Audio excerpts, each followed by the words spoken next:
Howdy, everybody. What's going on? It's a couple minutes past 6 o'clock, and we are playing D&D 5e tonight. We are playing Adventurers League, and this Friday and every other Friday we play the DDEX1 series, which is the Tyranny of Dragons series. And we're actually almost done. Tonight we will be finishing part 2. Well, actually part 3, but book 2 or module 2. So we're chugging along here. And we'll be playing, Tyranny of Dragons every other Friday. And next Friday and every other Friday after that, we will be playing the DDAL-05 series, which is the new Storm King's Thunder series. And you too can get into these games as well. Check out my Patreon page, patreon.com/Digital Dungeon Master, and you can also get into these games as well.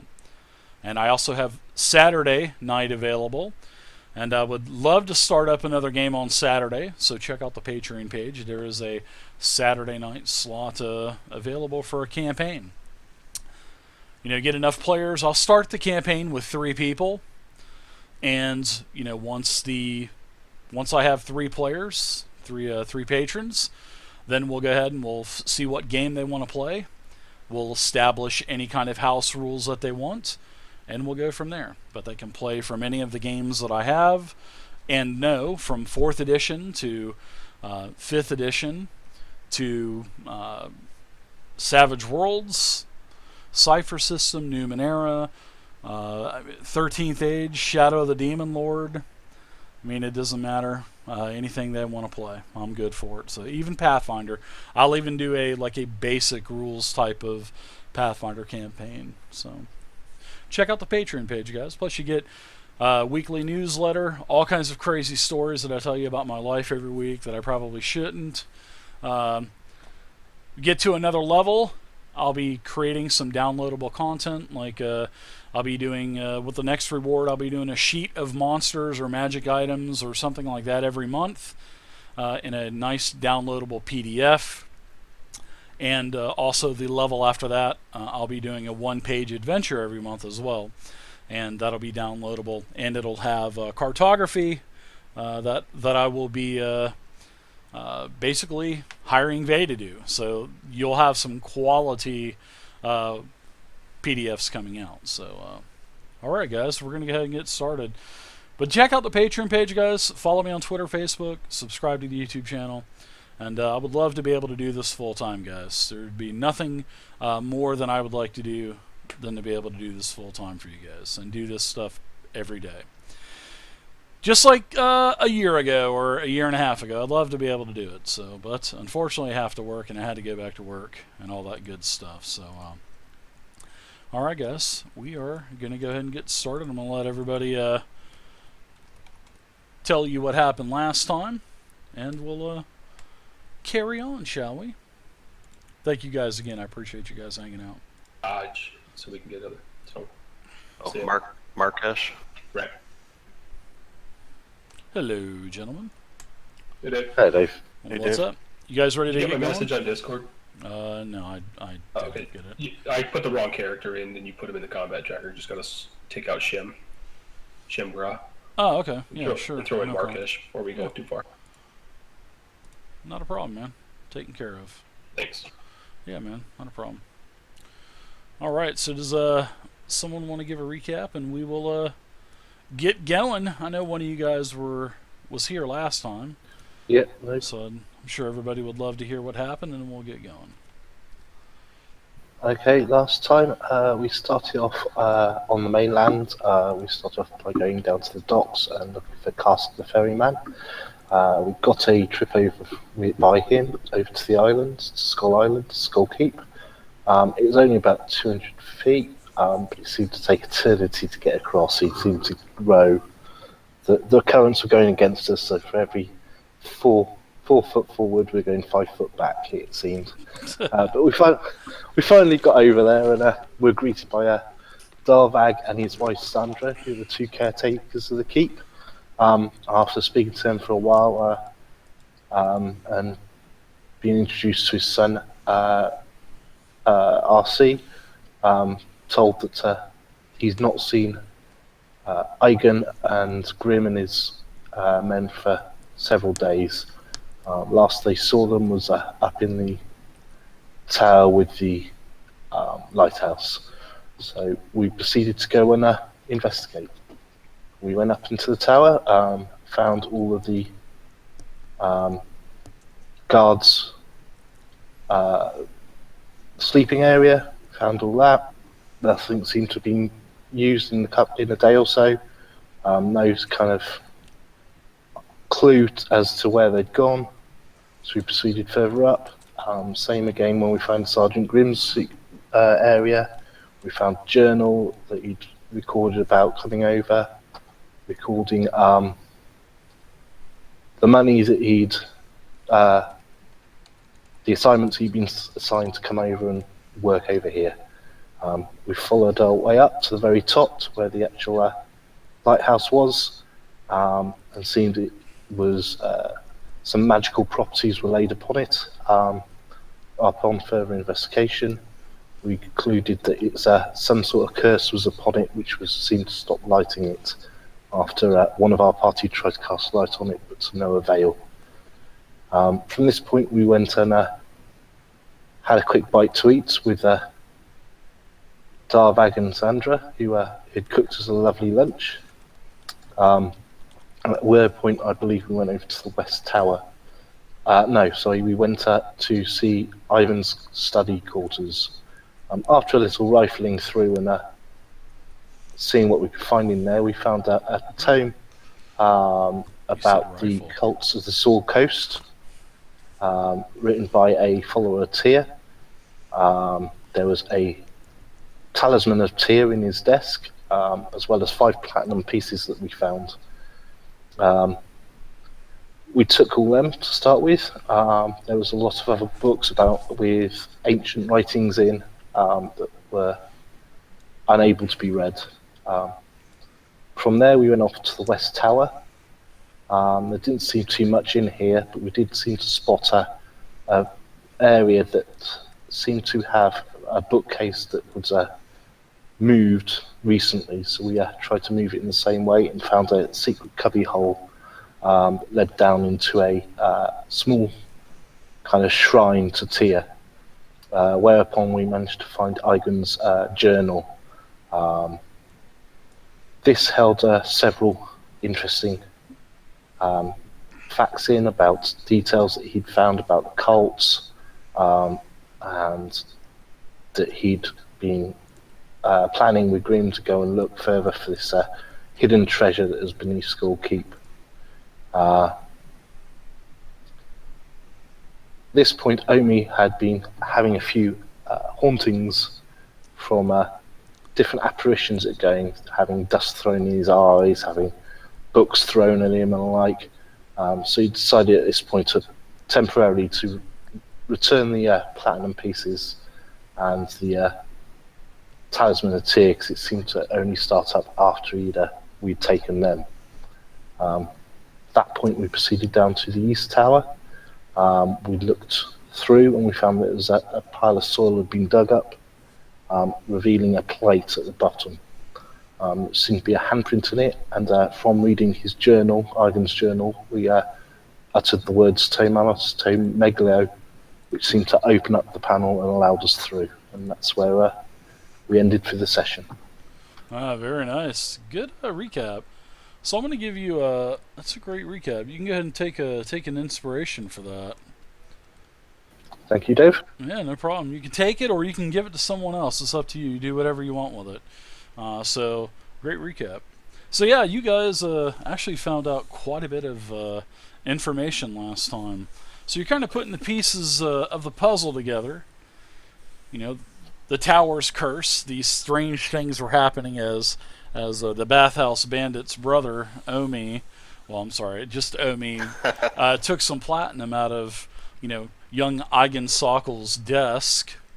And all these things started happening. Something maybe as like maybe a spirit, an angry spirit or something was around, throwing things at you, whisking by you, kind of creeping you out. And when you put all that stuff back, it kind of stopped, like you said.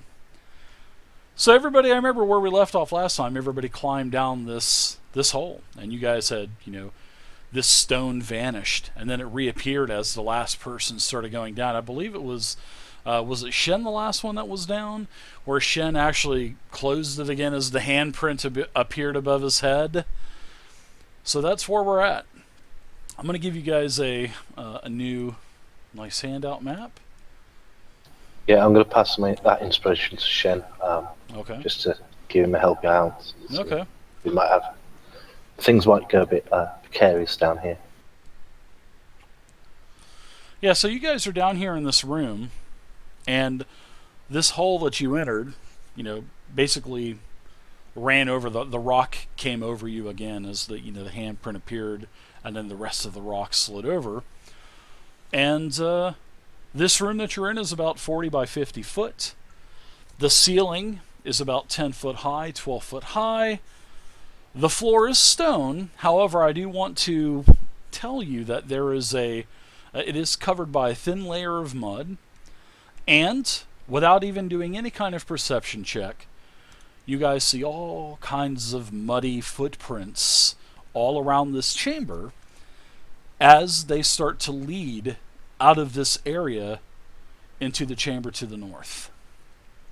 There's water dripping everywhere, as you can hear. The smell is of one of mildew, one of rot. There's absolutely no light in here. But I remember hearing someone cast a light spell as they were coming down in here. So whoever has the light spell, you can go ahead and draw a circle template on the map just by right-clicking it and going to the templates or pointers. So what do you guys think? Lots of footprints. Can we perceive the size of these footprints? They're definitely humanoid. Looks like footprints of your size. It looks like they've managed to get through here and come down. Yeah, everybody. Now I want everybody to go ahead and in the dice tower, everybody throw me a perception check, please. A good old perception check. I start fumbling around in my pack and say, guys, we gotta go back. I'm out of bran muffins. Oh boy. Oh, the dirt's about as good as those. Just scoop up some mud, boy.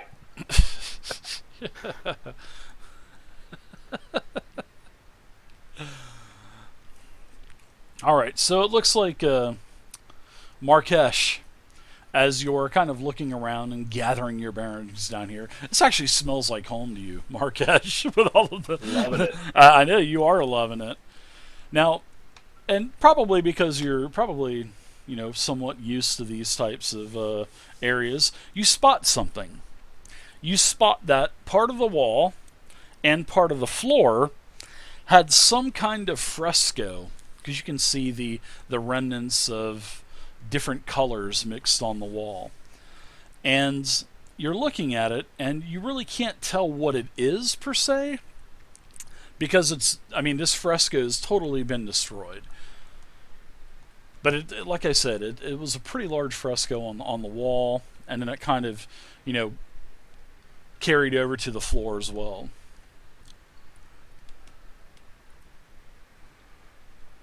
So can I examine kind of what was there? Sure, you can. Yeah, you can investigate it. Also, there's a 40-foot coil of rope. That has there's also a ladder, and the ladder that it does. Obviously, it looks like it reaches up to the hole to where the stone slab is. Actually was pulled down, so somebody used a ladder. Well, of course, obviously, because someone used something, remember all the pulleys and willies and levies and stuff that were up top to move that stone in the first place. They didn't have the password like you guys did. Basically, they made a forceful entry. And, all of their tools and stuff not only were up there, but, yeah, they're down here as well, like the rope and the ladders and whatnot. I'm going to pick up the rope, Dave, and coil it up and put it into my backpack. Does it look as though this was used as maybe the counterweight? Does it have rope burns on it, or? Oh yeah, it was part of the whole counterweight system, as it tore the stone slab, the magical stone slab, off of the entrance up top. Gotcha.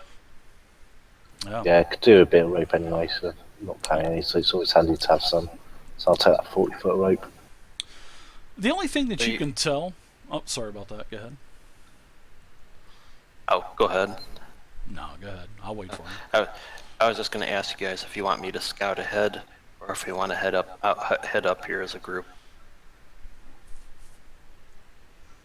Yeah, I think if nothing else, I'll take the lead unless you want to volunteer to scout. I remember hearing something earlier this week about always trust your rogue, let him go first. Yeah, and if you have the new Dungeonology book... That's what I was talking about. Yeah, good job. Man, you know what? You can go ahead and add an inspiration on as well, Markesh. I like that. Let the rogue go first. I love it. Just let the rogue go. They're expendable. It's the most played class in 5e. You'll find another rogue, no problem.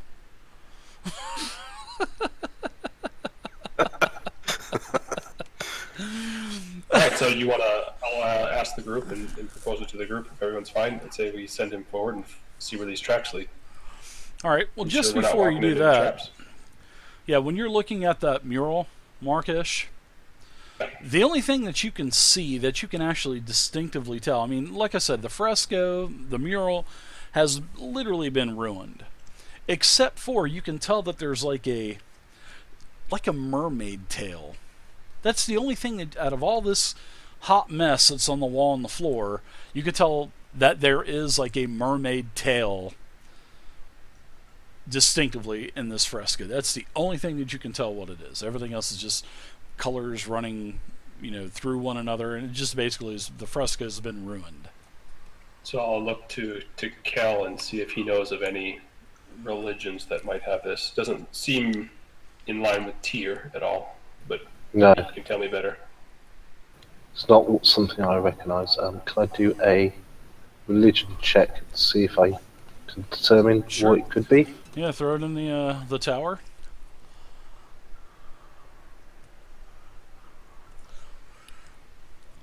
Of all your study in the temple as an acolyte, the only thing that you remember that had anything to do with mermaids, and in fact it wasn't even mermaids, it was like an aquatic type of humanoid.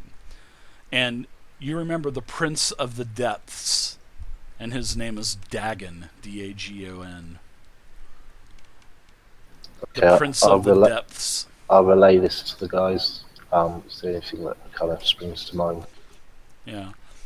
This Prince of the Depths basically had slain a lot of other aquatic humanoids as well. There's a huge civil war basically in the depths of the seas. Can I do a history check? Sure.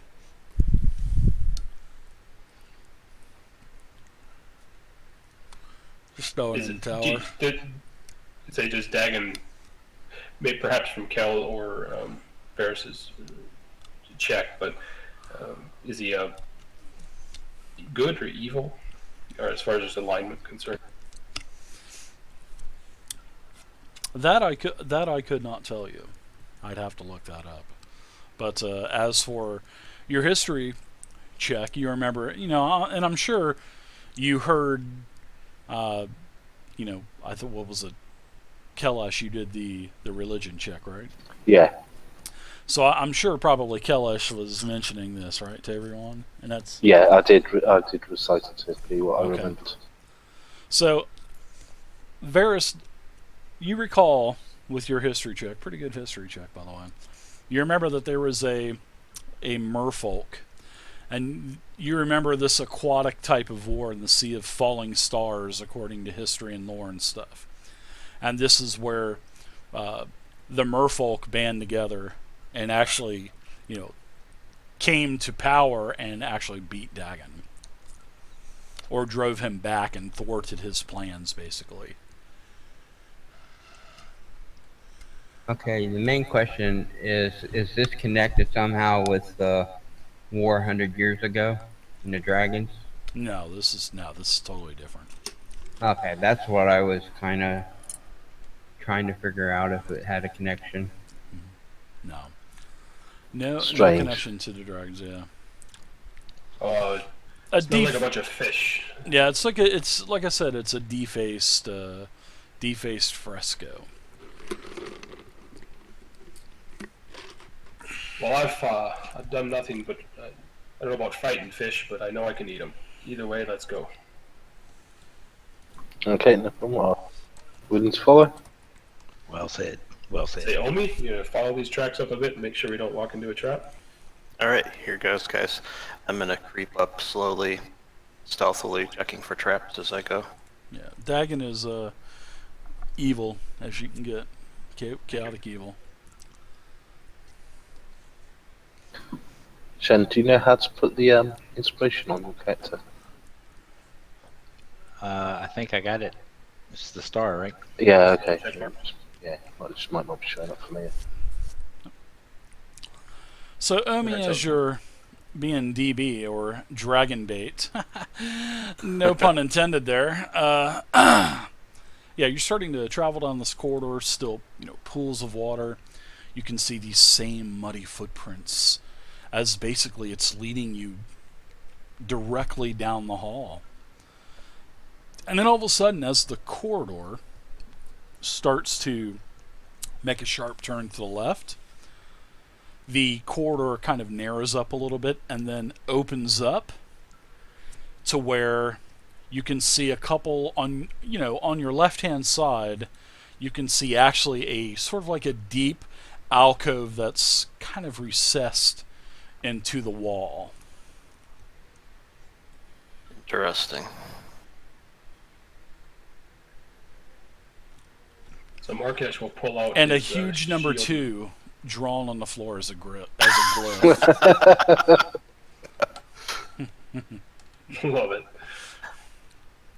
Markesh will pull out his shield as he's leading the group or waiting for Omi's signal, but pull out his shield and his warhammer.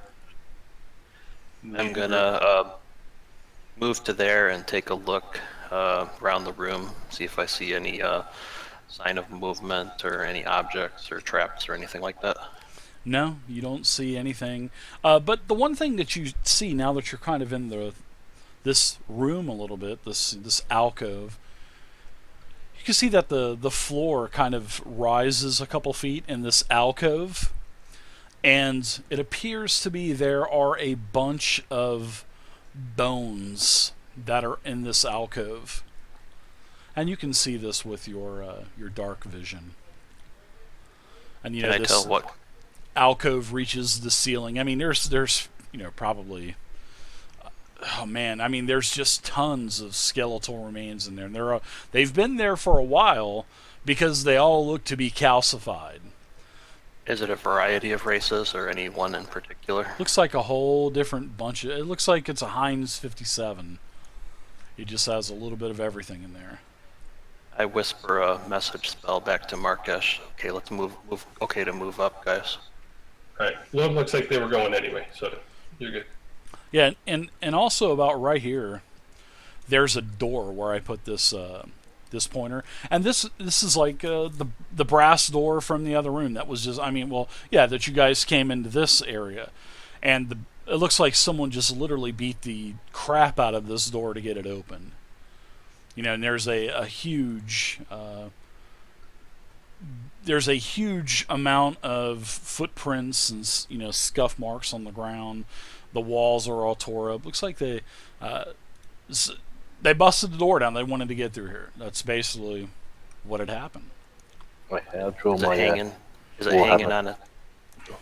Is it hanging on its hinges right now? No, it's just like everything in the center of the door, because it's sort of like a double push in. Basically, everything was just smashed. All of the mechanics and the gears and sprockets and stuff are all busted. I'm going to look at Omi and the group and just say, well, whoever had made it down here before us certainly had a shitty rogue. Maybe, They've Yeah. left a bit of a mess down here. As he eyes They may be Omi mind-hunting from his people. head to his feet. You guys want to take a look at those bones and see if there's Yeah. anything interesting hidden in there? I'll take a look forward through these doors here. I'd like to kind of stand on the higher part of those bones and kind of kick them around a little bit, seeing if there's Ooh, anything okay. within there. Sure, you kick them around, pieces of bone, kind of, and in fact, this bone is so brittle and so calcified that they almost shatter as you kick them with your boots. And you're looking through there, and you find just a couple of minor trinkets, nothing of any kind of value. Probably just items of worship, or maybe personal items, or anything like that. But nothing appears to be of value in here. Just personal trinkets. I mean, still, you could take them if you want. They don't bear any value, but it's up to you. No, if it's not worth anything, I'd be leaving them. Murder Hippo. Okay. Is Lord in the party tonight? Oh, I'm just kidding. No, but there's a possibility he jinxed us. I'll just throw that out there. I love it. I'm gonna take a look just through these doors and see what I can see from here. Sure. You peer around this corner through these large brass doors, and as you look in, you can notice first thing that the floor of this room starts to kind of slope downward, and the puddles that were kind of forming on the door where the door seal is, and the door frame, the water starts to kind of flow down into this area, and the ceiling remains a little less as well. It kind of slopes down with the actual floor itself, and the room is actually pretty long. It's about a 30 to 40 foot room, and it's not very wide. It's probably about 15, and you can see that all along the sides of the walls, all the way up almost to where the ceiling is, there's a massive amount of barnacles and calcified growths and seashells stuck to the wall. These massive long barnacles, and they're everywhere. They're on the floor, even on some of the ceiling. I'd say down to about right here, so the lower part of the room, there's a little bit of growth on the ceiling. And there's also several of these alcoves again. Now, in these alcoves, there are some pretty strange suits of colorful, bizarre armor. And this armor appears to be made of coral, of shells. And, of course, it's all, calcified and has shells that's, all over them. And it's just, there's 3 suits as you kind of peer around the room. There's 2 on the north wall, and there's also a suit that is on the south wall. And like I said, these suits are beautiful, and the light off of the spell actually kind of reflects and sort of gives this kind of rainbow effect that shines off of the armor. Okay. Like I said, there's a lot of heavy growth, that's in this room and whatnot. Tell me. I'll come back to the group here. Say, guys, we got a room up ahead that's sloping downwards. It looks like the room may have at one time been completely submerged underwater. Inside the room, there's these 3 suits of coral-looking armor.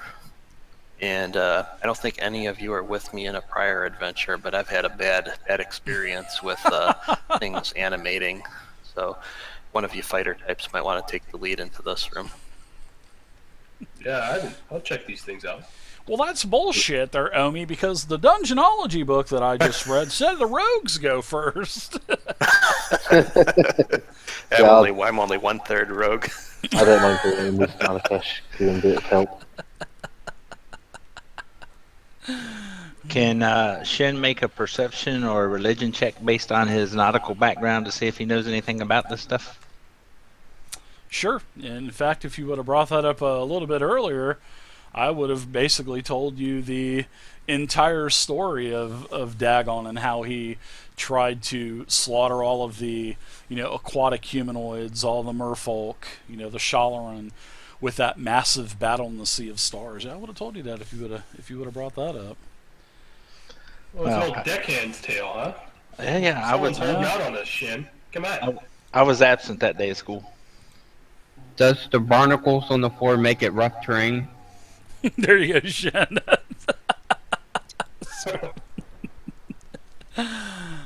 Too good. So what do you guys think? Is there I'm anything? gonna go up and check out this one on the bottom. Omi, you said there was no threats up here. There's right? the You three. didn't There's see the any threats? just the 3 suits of armor, coral like a coral armor, and they looked really unusual. Nothing that I've ever seen before. Yeah, so I'm gonna check them out. Do the Sure. barnacles on the floor make it rough terrain? If you're going to try to do any kind of rapid movement, then yeah, you're going to need to use a little bit of skill to basically an acrobatics check or something like that. Now, as Marcus, as you're checking out these suits of armor, I mean they're it's like almost looking at a work of art. These things have no weapons actually. They're holding like a shield. They're at attention. They have beautiful helmets with like a seashells coming off for horns and whatnot, and just a whole array of. And you can see a couple of snails kind of chugging along on the armor, and it's just looking straight at you, and and you're looking straight at it. Well, as you're looking it over, and the helm has an empty eye holes, and as you get a little bit closer, and you're kind of looking around, all of a sudden, these bulbs of red appear in the eye sockets. It kind of startle you a little bit, and then all of a sudden, all of a sudden, these things start shaking, and a lot of the barnacles are starting to fall off, and all of a sudden they snap at attention and raise their shield up, and then lower it down.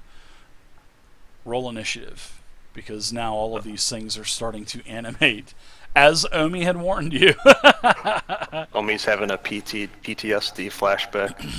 Oh boy. He's got a big old holy shit out of that one. Oh, my only one of the night, and then okay, fine. That's nice, Marcus. That's nice.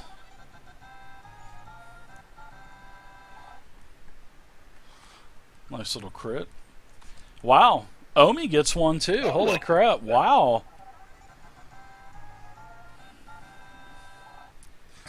I like the old one better. I'll have to be honest. I like the old one. That's what happens when your SoundCloud gets repoed. You get cheaper sounds. Anyways, let's continue on. Everybody has rolled their initiative.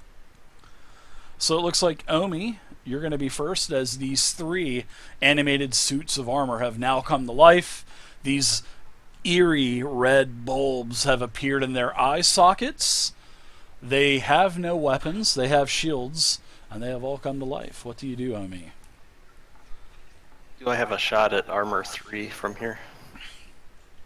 Let's see. Where are you at? Sure, you have a shot. Yeah. Okay. I'll go ahead and take a shot at it with my short bow. Okay. Yeah, you kind of duck around Shen. You can get a shot off though.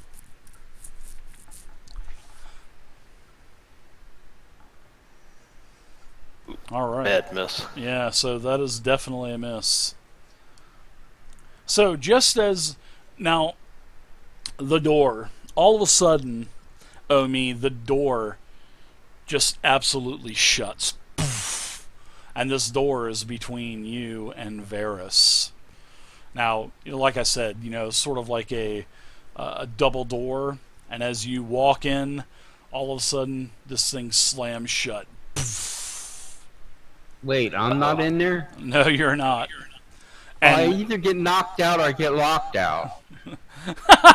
Knocked or locked. I like it. Well, here's the thing, Varys. The room that you're in, all of a sudden the water drops really start to intensify, and you can see that there's a lot more water starting to come into this chamber. And it's starting to, looks like it's starting to fill up. Not at an expeditious rate to where you're going to drown next round or anything like that. But, you would probably think that it would be up to about your ankles after the first round, or maybe halfway up your, maybe halfway up your shin or something like that. Knocked out or locked out? Well, I didn't think of that. You just happen to be in the wrong place at the wrong time, Varys. Jeez. Alright, so the door locked. It was damaged. Now, Markish, what are you going to do? As the door slams shut.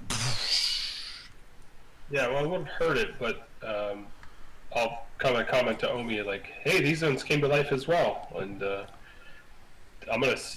First reaction is to take a step back and take a swing at the thing that came alive in front of me. Sure, go for it. Poor Varys. I didn't even think of that. Ooh, horrible miss. Anything else for you? All right, Varys. This door has shut in front of you. I'm gonna look, see if there's any hidden switches or anything to open it. All right, you can give me an investigation check, or you can do perception as well, whatever is best for you. I'll give him a DC of 14. All right, so you're looking everywhere, and you do not see anything, and you're kind of splashing the water away, looking for any kind of pressure plates. You're looking, along the seam of the door. However, the door is kind of loose because, like I said, it was damaged pretty heavily. But you do not see any kind of switches or anything like that. How about Shen? What say you, Shen? Well, since I'm wounded, I guess I will take a potion of healing. Okay. So, I will say this, Varys. In this alcove back here, all of a sudden, all of these bones, it looks like they're starting to form a skeleton. A single skeleton. I forgot to tell you that, so... Alright, so it looks like a Shen, you've used the healing potion. Yep.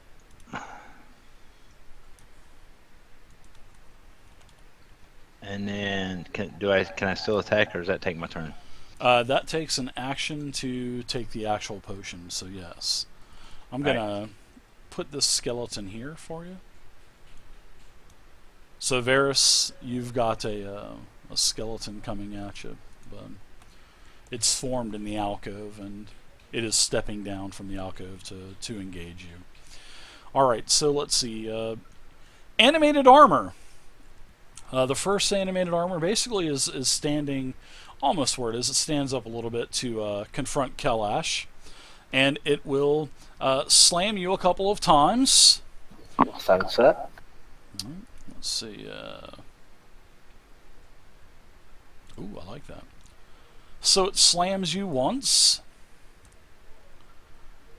and it misses with a 14. It follows up with an uppercut trying to slam you again, and it misses.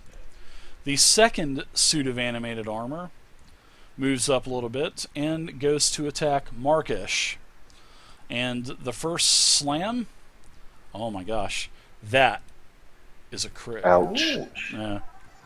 Alright, so you're going to take some damage there, Markish.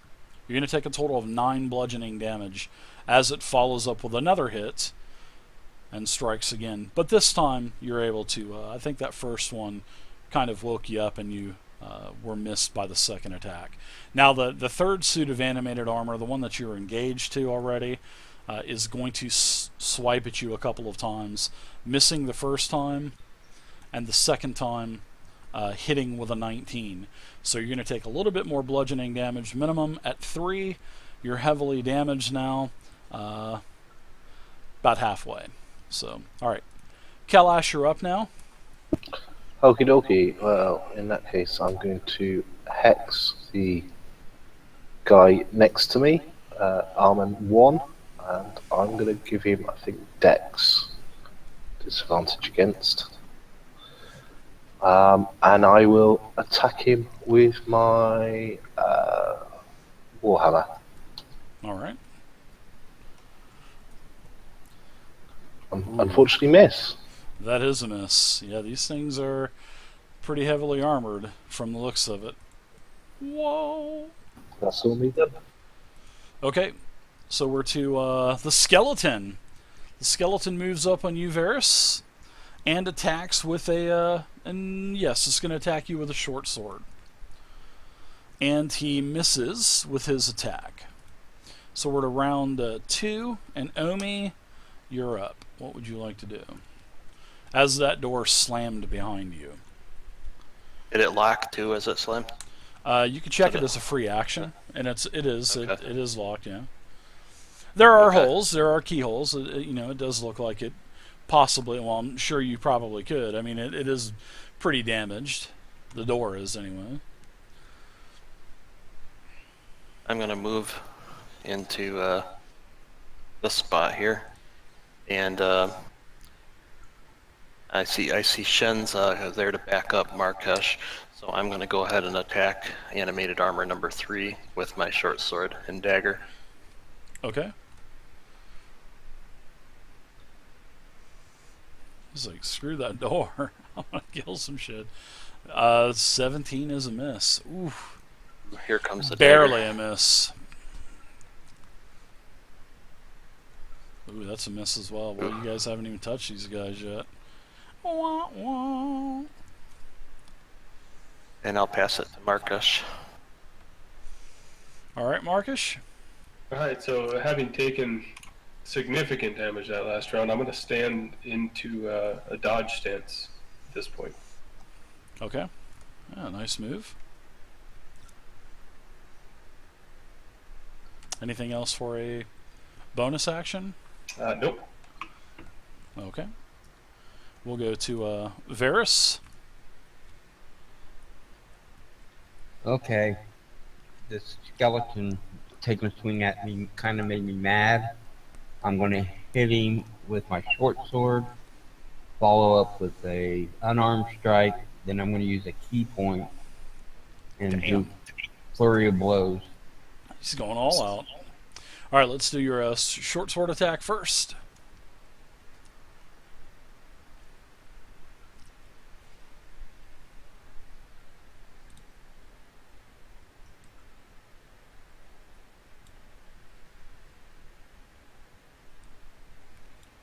You're targeting yourself too, man. Yep. You have to You have to control click yourself again to take that off, Varys. I actually wanted to punch yourself in the face.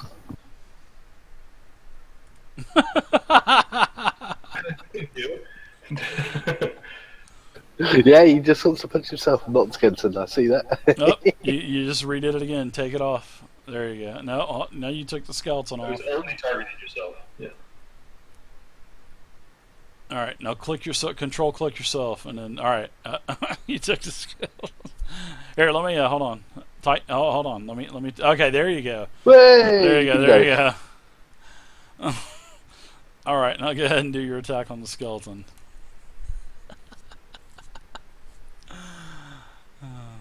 Poor Varys, he's letting that whoop him. All right, that's a hit on the skeleton with your short sword. Go ahead and roll your damage. At least one of us can hit. All right, now go ahead and do your unarmed attack and your flurry of blows. Your unarmed attack is also a hit, so go ahead and roll that damage. So that's a total of 7, and then your third attack, which was your key point with unarmed. Go ahead and roll unarmed again.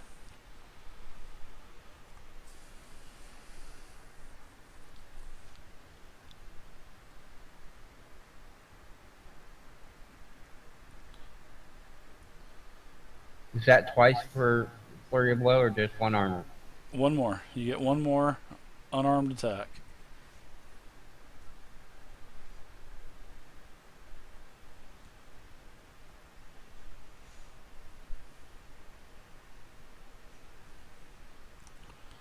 There you go. There's a 19. That's a hit. And I'll go ahead and roll unarmed damage again.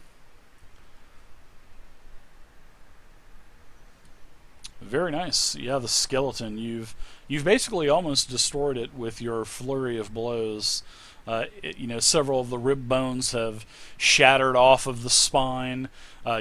When you hit your final unarmed strike, you uppercutted it. The head spun around a couple times, the jaw clacking. Kick, kick, kick, kick, kick, kick, kick. So it's almost dead. Not quite dead yet. All right, so let's. You want to take any movement, Varus? Hang on a second. And it's 2 unarmed strikes as a bonus action. Correct. You got your second. Oh, okay. Nope. Anything else for you? Nope, that's all. All right, cool. Shen, you're up. Having seen that Markesh took a couple hits, I'm going to cast Cure Wounds on Markesh. Oh, nice. Wow, nice roll too. Did you forget to add your bonus into your macro?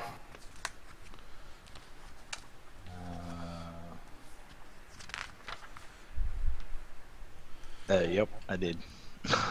Yeah, just make sure you put your stat in there. Well, actually, I don't know. He's not a life cleric, right? No, I'm not.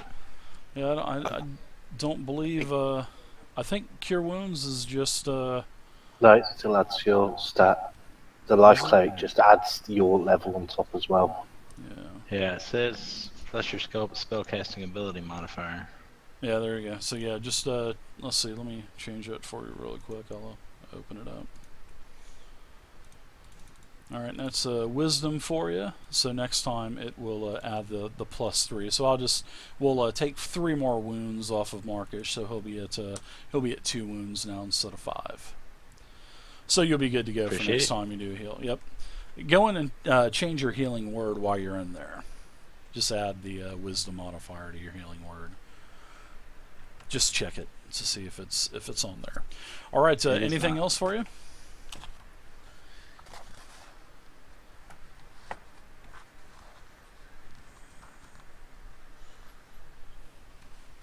All right. Let's go to the animated armors. All right. The first one that's on Kalash will attack with 2 slams. First slam. Ooh, is a hit. Typical. All right. Okay, as he 4 does that damage. as a reaction, I'm going to hellish rebuke him back. Very nice. All right, so his dex saving throw is a failure. So you can go ahead and hellish rebuke him. Nice. All right. So he's going to take a total of 11 damage between fire And I and also necrotic. need to make a con save as well, Dave, for concentration. You are successful. All right, very nice. So I will do the second attack on you now, Kel, which is a horrible miss. Moving to the second animated armor, he's going to move up to attack Shen. As he attacks Shen, I'm going to use protection, giving him. Okay, as a reaction, right? Go ahead and do you have that you can drop it on him, or do I need to disadvantage so. it? Or okay.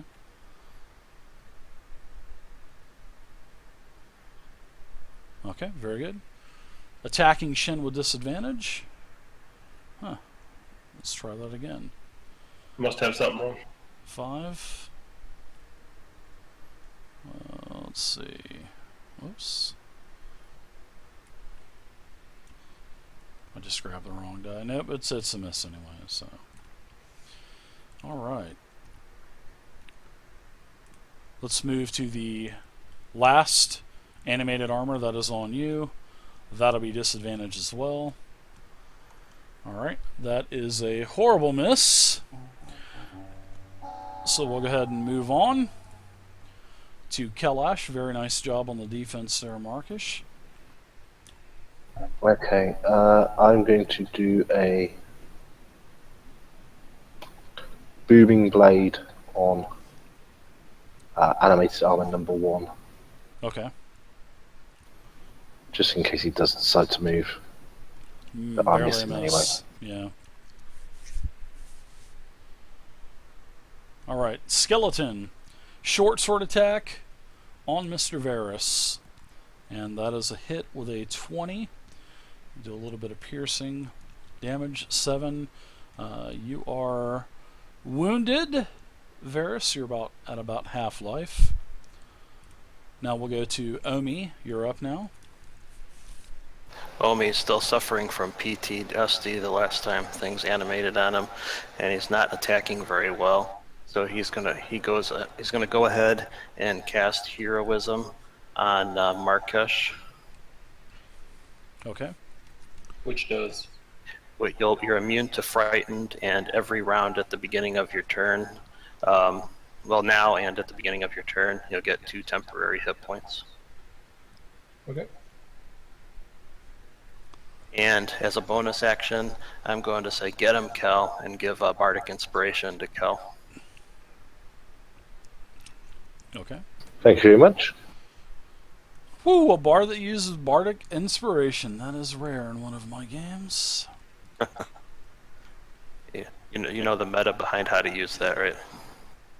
What do I need to do? You get to use it after you get to decide to use it after you roll, and you can add it to an attack, a saving throw, or an ability check. That's It's a awesome. D6. It's D6, isn't it? Yeah. That's awesome. Thank you very much, Lee. Anything else, Omi? I don't think you can really move anywhere, so unless you're going to move through one of your... I'd love to give you a couple attacks of opportunity. That would actually be pretty cool. I think I'll stay there, Dave. All right, I've got a couple reactions. So I hate to leave reactions unused. You know what I mean? Marcus, you're up now. All right, so feeling much better this round, I will step out of my defensive stance and give a swing at the one in front of me, the armor in front of me. Okay. Sucking again. Miss. You got inspirations, so Yeah, don't I'm forget gonna you guys to look have at using those. something here. If you want to use one, I'll let you re-roll this time, but it's up to you. If you don't, no problem. No, I'll look at. I should have done it to begin with. I'll let it go. All right. We'll go to Varus. What say you? I guess you're going to clobber the skeleton that has come to life. Yeah. All right, I don't you've think already he- got him. You've got him I don't think targeted. he's willing to be talked to. No, I don't think so. Skeletons All right. usually don't talk. Maybe, I don't know. Hello, kitties. Remember the Crypt Keeper? I love the Yeah, I Crypt do. Keeper. Alright, I'm gonna attack him with the sword. Okay, go for it. Oof. Oh my And gosh. then an arm attack.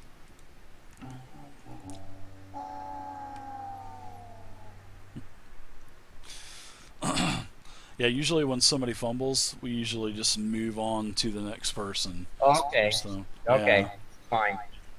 I'll let you, you didn't know that, so. That's alright. I'll move on. Alright. Shen? Hey, Dave, you want to move that? I put the effect on him. I think I was supposed to put it on the armor. That disadvantage on roll. I put it on Shin rather than the armor. I think that's why it didn't work. Oh, okay. So what say you, Shen? What are you doing? I'm going to, let's see. I'm going to flame or sacred flame on armor number 2, the guy that's right in front of me. Okay. Whoa. Well, that was not good. Wow. I try to turn the token and it disappears. That is weird. That's a weird bug. Alright, so the saving throw against the animated armor. Dexterity saving throw is a failure. You can go ahead and roll damage. Did you guys see that in chat? That was a weird little bug. Oh man, minimum damage. Hoo-yah! Wah, wah. You This guys, is going well. man, yeah, you guys are. It's because they're coral based. Water and fire don't mix very well. Oh. Now that's just an excuse. Come on. All right, let's go with some animated armor attacks again. Oh boy, you guys. Every round that goes by. First attack. Oh, that's going to be a hit. Sorry, Kel. 6 damage. Oh boy. That's okay, Dave. I don't mind. And that's a miss on Kel. Jeez. All right. Animated armor 2 on Shin. Hopefully this will not. Okay. That's a miss. First one, 14. Second attack, 13. Even worse. That is a miss. Markish, the animated armor on you. One attack's going to go to you. Oh my god. Can you believe it? What another crit hit, huh? Did my macro work correctly and give him temporary hit points? Did? Yeah. Okay. Yeah, I did. It was in there. So, wow, 12 damage. And now the final attack, he takes his shield and slams it over towards Omi. Wow, and hits. I'm going to use. Omi. Sorry, I thought he was attacking me again. I would use protection on that, so give him disadvantage. All right, I'll go ahead and I'll do another attack roll. And that'll be disadvantage, so that will be a miss then. So your reaction's down for the rounds. That is Nice it save, for Marcus. the animated armor. Now it's back up to Kellish. So the choice is I'm going to hit him with my Warhammer and see if I can actually hit him this time. God bless America. Even worse. Goddamn things on the floor keep tripping us up, Dave. Yeah, And I'm not going to use my bardic inspiration on this one because it's not going to help me. I might have to do an inspiration attack next time round. Yeah, because it only gives you a D6. Yeah, so it's not going to make it any better than the last ones I've had. Man, you guys are flailing big time, don't you think? Oh man, Yep. I have to change the hit points on these guys. It'll all turn I'll out, Dave. die. Don't you worry. All right, skeleton on you. Varus attacks. God, he hits, of course. Second. I use a key point. Okay. Oh wait, I can dodge. I think. All right. So, what is this? What is this going to do for you, Varus?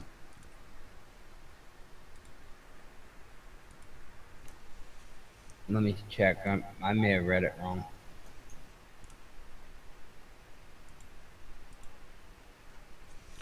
Key, you're going to use patient defense, maybe? You can spend 1 key point to take the dodge action as a bonus action on your turn.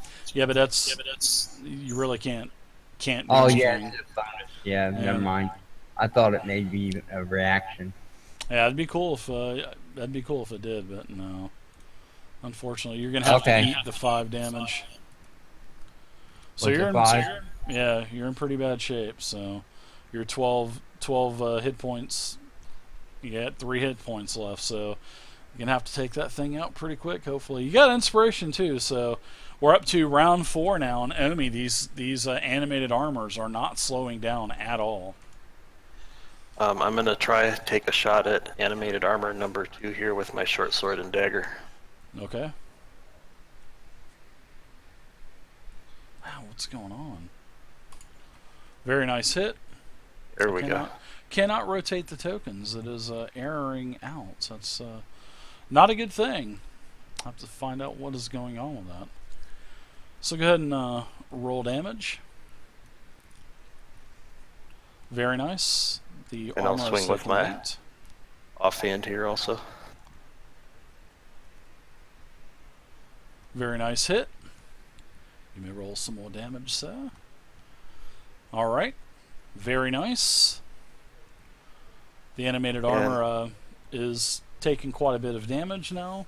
A bunch of his barnacles have fallen off and whatnot. Pass it to Markesh and give him 2 extra temporary hit points. I put him in. Okay. Oh, you did already? I did, yep. Oh, okay. Wow, he's on top of it, Omi. Hell yeah. To get life? Hell yeah, I am. If you don't use them, it keeps adding 2 round after round also. Oh, nice. So, being a bit inspired by my compatriots being able to hit something, I'm going to go ahead and take that Warhammer of mine and do a 180 backwards into the side of this animated armor too. All right. You going to do it with inspiration? I was very inspired, yeah. I like it. Let's see. For your sake, I hope you hit. Oh my god. Oh, I just keep spinning circles, apparently.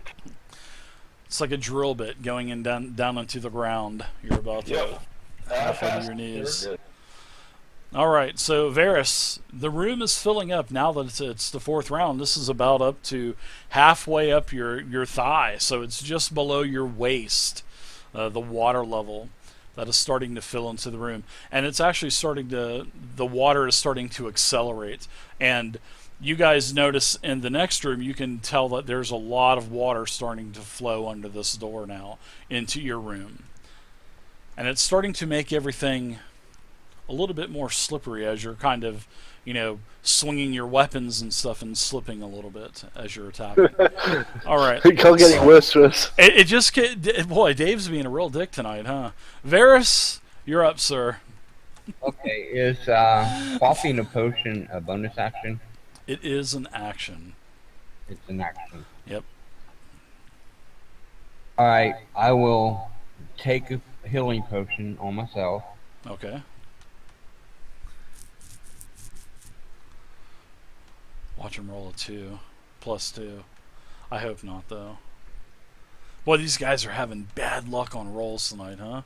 They can't hear me speaking. Only you guys can in the chat. But these guys, oh my god, he rolled 6. Not bad. Not bad.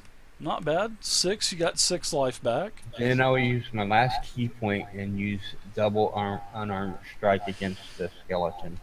Well, you can't do that because you have to take Oh, the that was attack the bonus, action. yeah. Then I'll just take my one bonus action, the one arm strike. You can't. You got to take the attack action I gotcha. to be able to get the extra attack. I'm sorry. Oh, that's alright.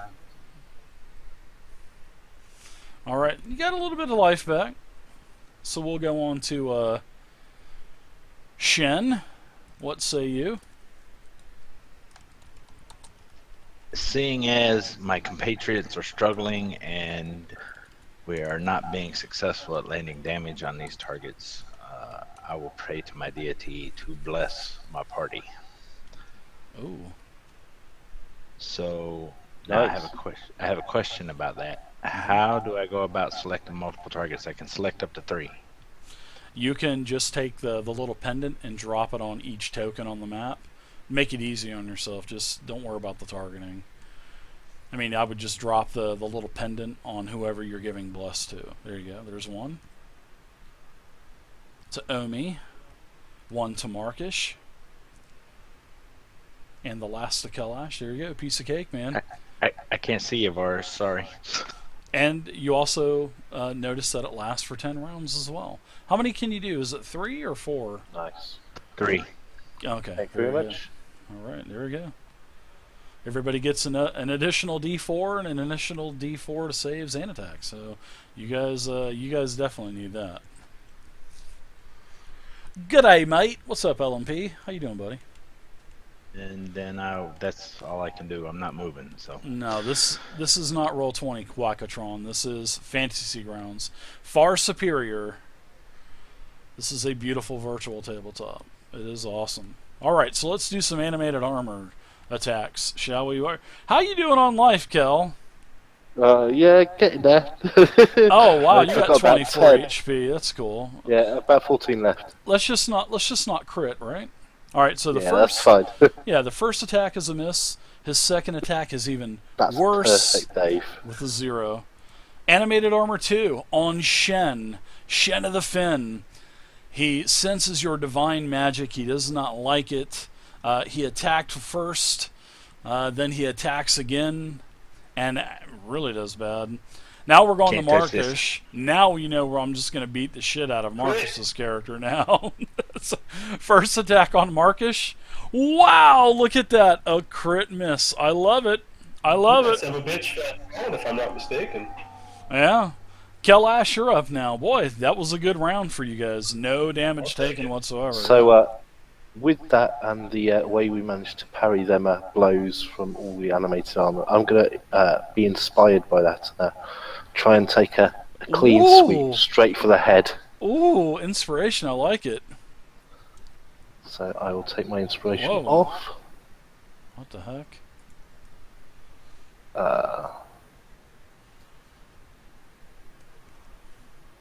It's a miss, but I have the Bardic Inspiration, so I'm going to add D6 to that as well. So hopefully 18. Is 18 a hit, Dave? An 18 is a hit.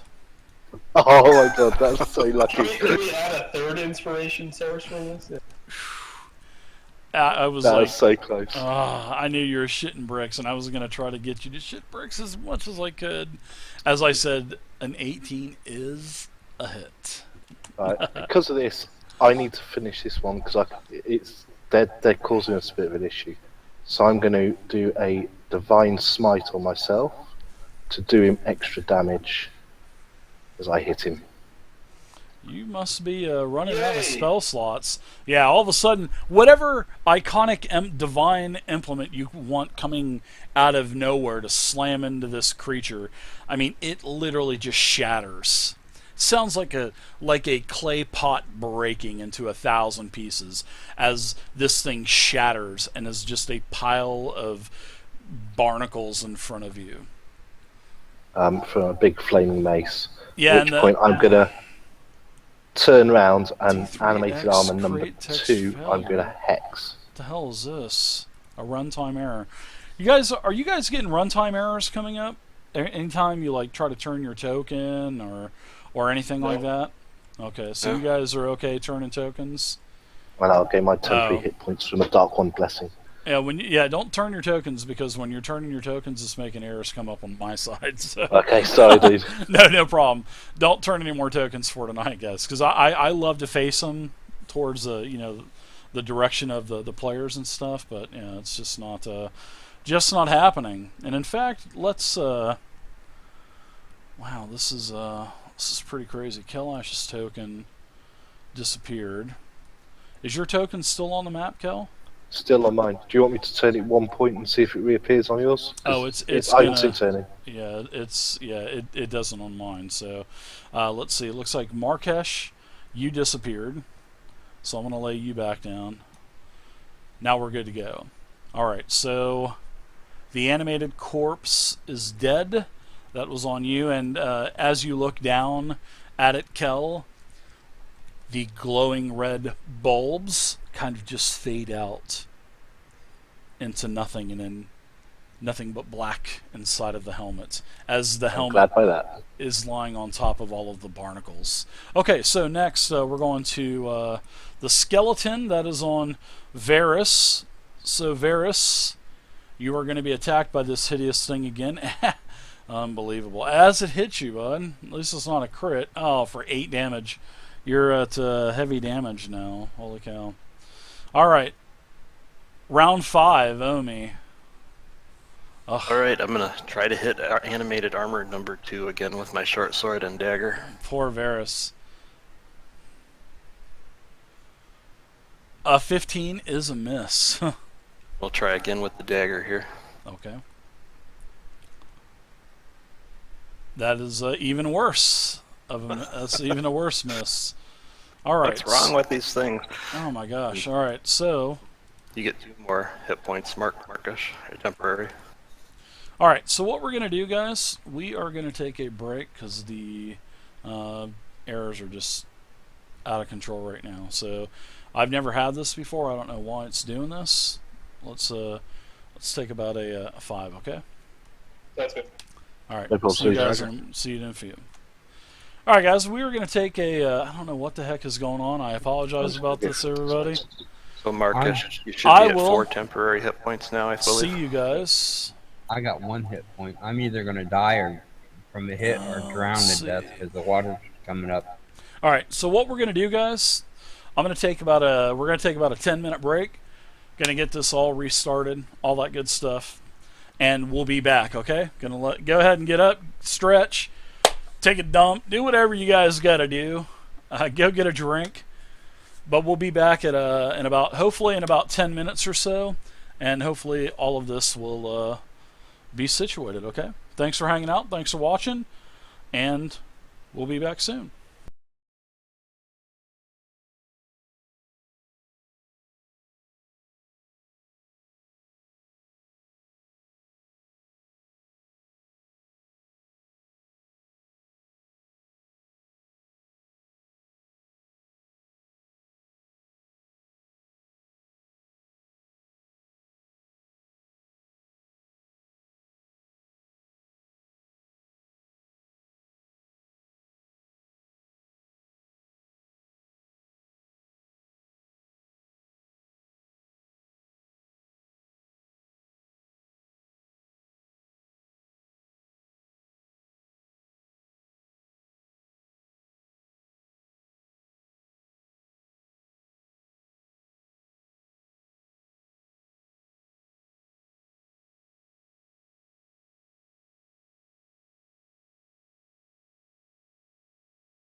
All right, everybody.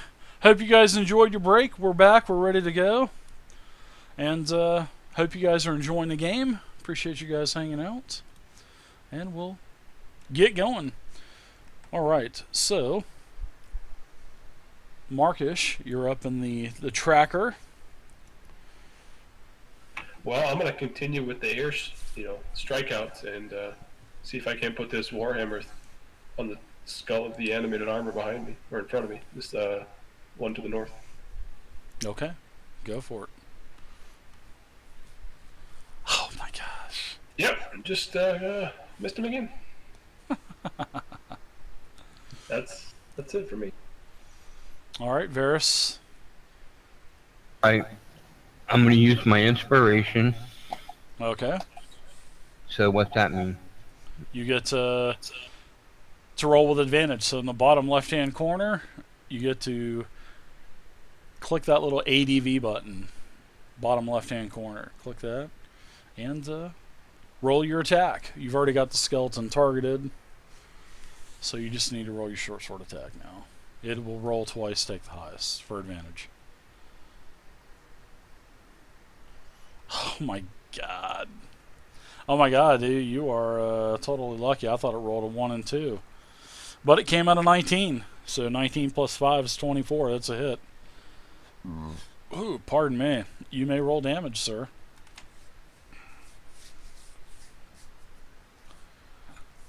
Oh, that's what I did. Nope. Still waiting for the damage to come up. I'm rolling it, but it's not going in there. Can you pick it up and drag it onto the skeleton? That's it up what I'm going to do now. There you go. Yeah, that's the easiest way to do your attack and damage, man. Yeah, I like it that way too. Yeah, that me too. targeting thing gets a little tricky. Yeah. So you made this skeleton shatter as bones and bits of bone fly everywhere, and the skull lands at your, it splashes down into the water, and you can see the jaw still flapping on it as bubbles are kind of coming up. All right, so Varys, you have killed the skeleton. You're at 1 hit point. The water is about up to just below your waist by this point. Any movement, anything like that? The whole chamber is filling up with water. No dry space I can go to? You can jump up onto the ledge where the skeleton came from. It's the water is a little over that, but you're not going to be waist deep. You'll be like knee deep now. Marquez is going to continue to yell, "We can't hit shit in here. Varys, get in here." And that's what I do. Okay, sounds good. So we'll get rid of the skeleton, as this thing is incapacitated now. You wade over to the little alcove that is elevated, and now you're knee deep instead of waist deep. All right, so Varys, go ahead and pass the tracker down to Shen, and Shen, it is now your turn, sir. All right. I will. So to use inspiration, I just click advantage. Yep. What do you want to do?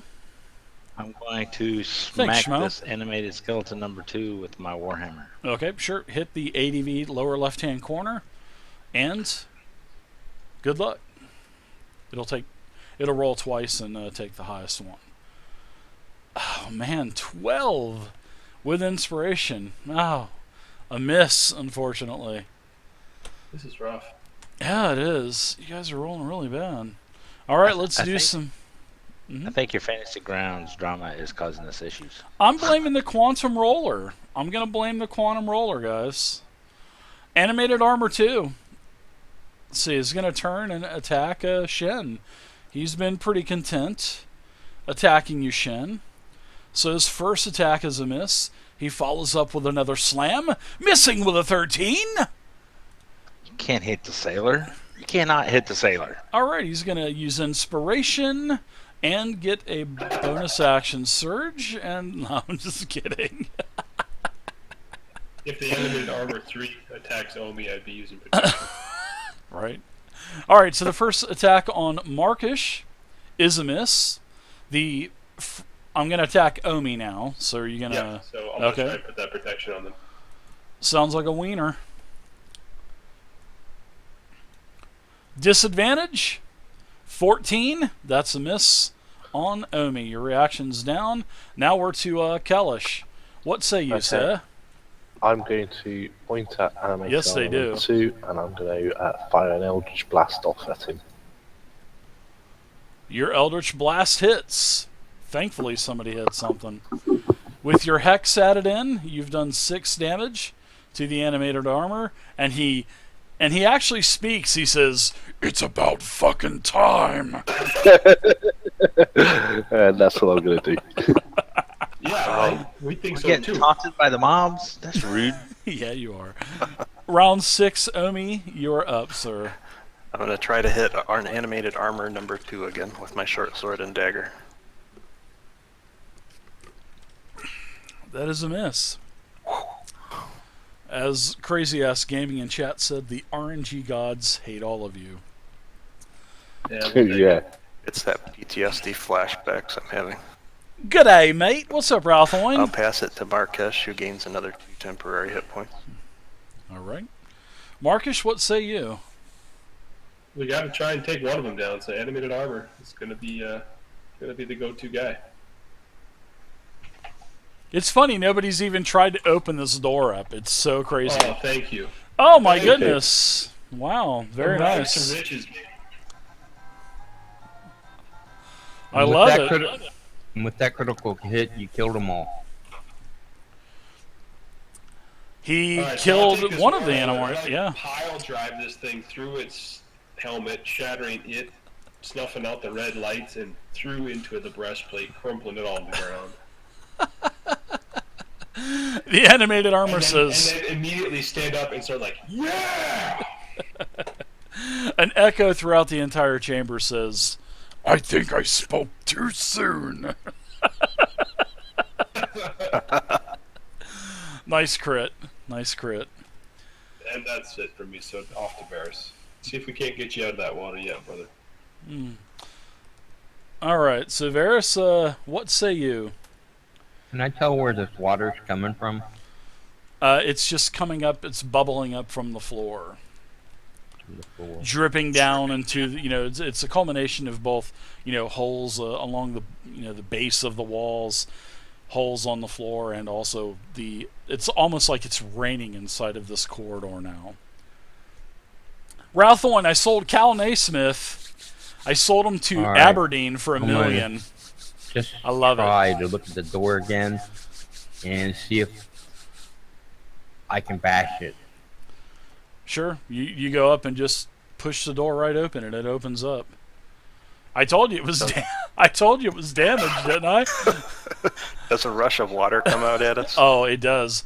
As the door opens up, whoosh, everybody needs to make acrobatics checks. Everyone. Varys, I told you to use the Waist-deep water. Varys, I told you to use the restroom before we started. Yeah, Aberdeen bought him. Aberdeen threw me $1 million offer when he was only worth $375,000. I had to take it, Ralph on, but they got it. They got a hell of a winger though, man.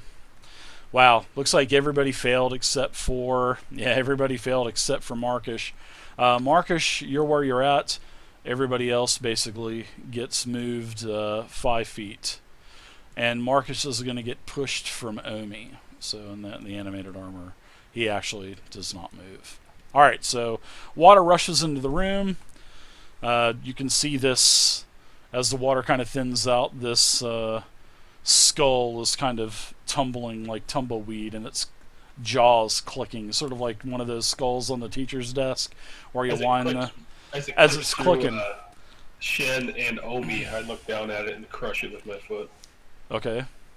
You want to kick it towards the animated arm? I'll even let you kick it as a free action, just to get something funny out of this. Sure. I kick the was it like the old field goal post, lighting it up. Sure.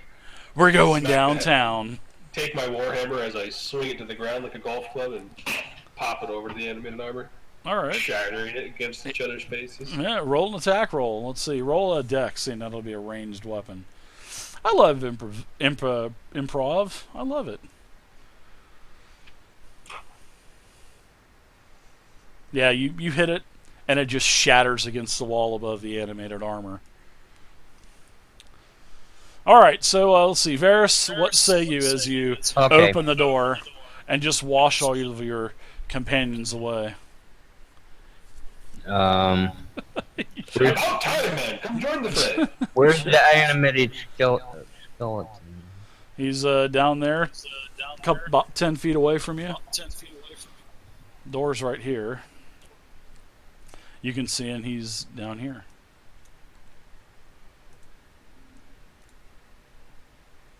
Can I move there? Sure. And I will swing my short sword at him. Okay.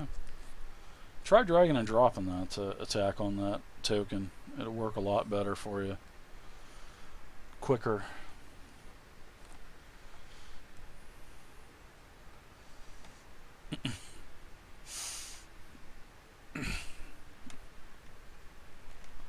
There we go.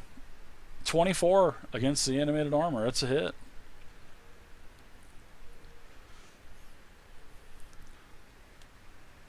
Nice damage. It's wounded. And then I'll take my bonus action unarmed. All right. I've got him shortlisted, Ralphoin, so I'll be able to check his stats from time to time. I'm sure he's going to do well. And I missed. Yeah, barely. All right. Let's go to Shen. Shen of the Finn. Shin will look at Vargas and give him a kind of a nod, like, where you been? Thanks for getting my socks soggy. And probably messing up his attack. Sacred Flame against animated armor number 3.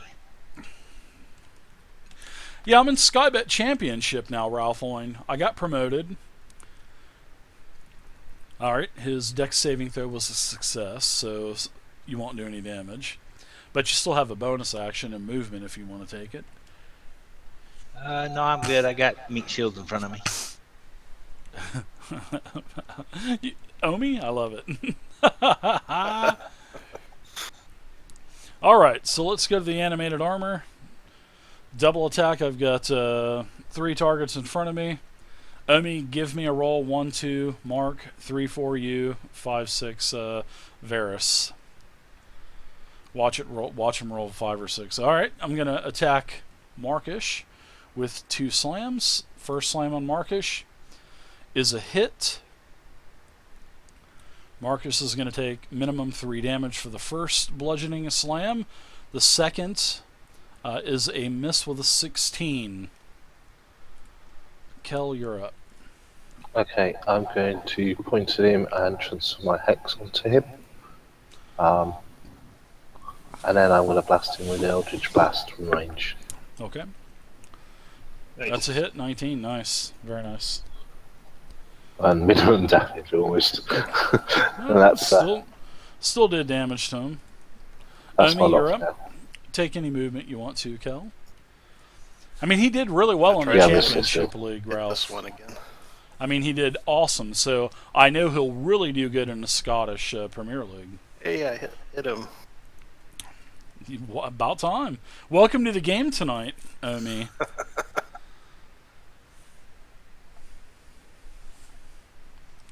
All right, 7 And here more comes damage the to it. offhand.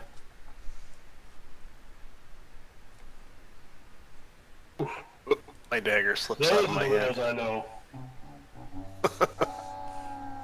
That horn can never get boring. I'm sorry. So with Omi's last strike on that, I'm gonna see if he can't move down and to the flank the animated armor on the other side. Down here. 5 up. Perfect. Yeah, I do what you say. And Marquez will then step to his right where Omi was and take the strike. Markish gets 2 more temp hit points. Thank you.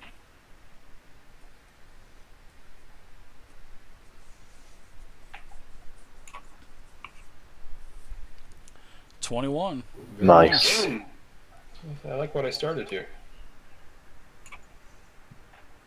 Oh, yeah, you basically destroy the animated armor as it, once again sounds like a clay pot shattering as pieces of barnacle and calcium just kind of fly and cover everyone with bits of shell and whatnot. All right, so you guys are out of combat now. Well, that was crazy, guys. Yeah. Ouch. Yeah. Couldn't hit the toffee there for a second. Yeah, I've got a kind of clarification. Omi, do these temp hit points stick with me? No, they'll disappear after a minute from the time I casted it.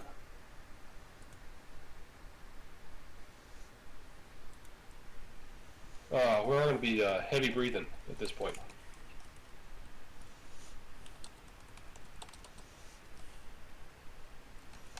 You guys look like you need a break. Yeah, I think we should take a short rest. Will a short rest be enough for everyone? Yeah, I'm fine with short rest. Is it possible to do that here, or should we head back up to the alcove above?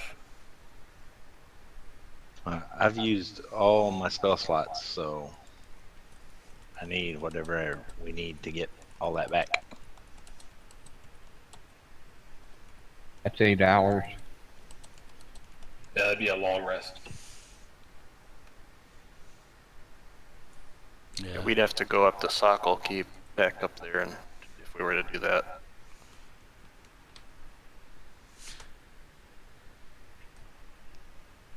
You guys want to take a short rest? Go for it. So- You have to do an encounter roll, but if you want to.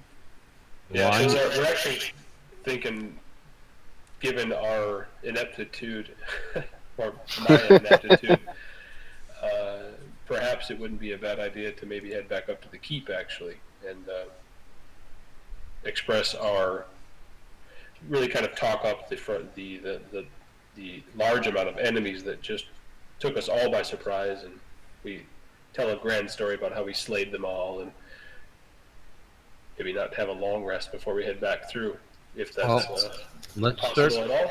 Let's search these things. See if we find anything. Yeah. I sent Varys a couple of whispers. I don't think he had has watched his Do you want chat at all. Dave, you want perception checks or anything like that? Investigation checks on these guys? Searching? Yeah, on these, there's really nothing of any values. You sift through as the water starts to, exit the chamber, and as you guys are in this room, it seems like there is a very narrow corridor, and it looks like it goes down as as you have your light spell. You can see that down. It actually, there's a ramp that slopes down even more, and looks like a large pool down at the end of this narrow corridor. What do you think, Kel? I think possibly at least a short rest might be beneficial, but even without that, I'm happy to go on as we are. But a short rest would be beneficial to me. Well, A long rest would be more. I'm down to 1 hit point. Yeah, I just really don't see how the party I'm hurt really bad. further into this without doing something to get a bit back up to top shape. I've got some healing potions if people need them. Well, remember, you guys are totally overlooking this. You have hit dice heals. You guys can use your hit dice heals after a short rest to heal yourself back up. That's why I suggested a short rest. Let's do that, guys. I can play the spoons during our rest and make it even more restful. Yeah, do we want to rest down here is what I'm saying, or should we go back up and put that magical barrier between us and rest upstairs? That's not a bad idea. That might be a good idea. We're not far from it. We're literally round the corner and we're back to the thing up the stairs now. That may, I mean, I'm all probably fine sleeping in the mud, but in the wet, but I don't know about the group. It's not too much of a hassle. It's just a bit safer, isn't it? let's go rest in the entry chamber. That'll be good. Yeah, then I'll expend my hit dice to get some recovery here. Now, if you, since I'm playing the spoons during our rest, if you use a hit die heal, I get to throw you an extra d6 of healing. But only if you expend a hit, well, at least one hit. That's Song nice. of Rest, yeah. Yeah, I will definitely do that. So, Dave, I haven't done the hit dice there. Just grab one and throw it. Yeah, we'll say you guys get back up to the top, set up your camp. Everybody go ahead and deduct a day's worth of rations off of your sheet. You know, grabbing a bite to eat and stuff. And you guys can go ahead and use your hit dice heals. You can use as many as you want until you're out. You're doing a Song of Rest as well, aren't you? Yep, there's those three hit points from the Awesome. Song of Rest to Cal.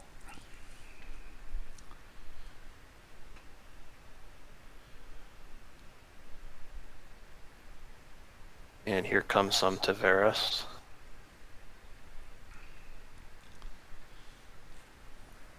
Two for Varus.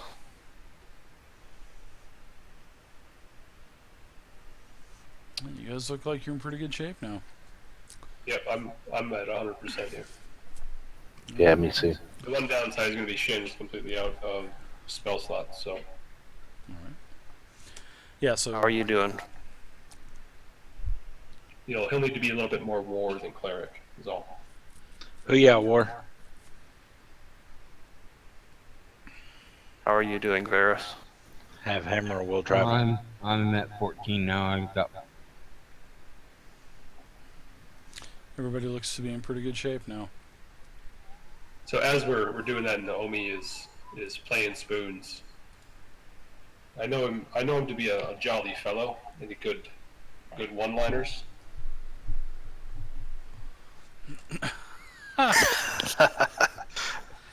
Yeah, you want to hear? Do you guys really want to hear one?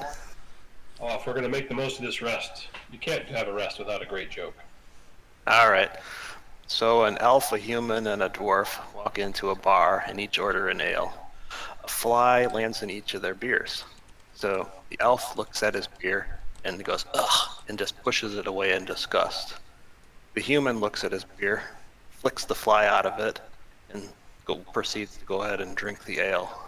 The dwarf looks down at the fly in his beer, reaches down, picks up the fly by its wings, says, "Spit it out, you bastard." Nice. Ah, Dun dun dun.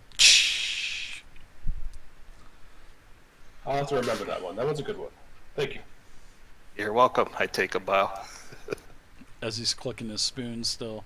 And under my breath, I'm gonna say better than those fucking spoons. All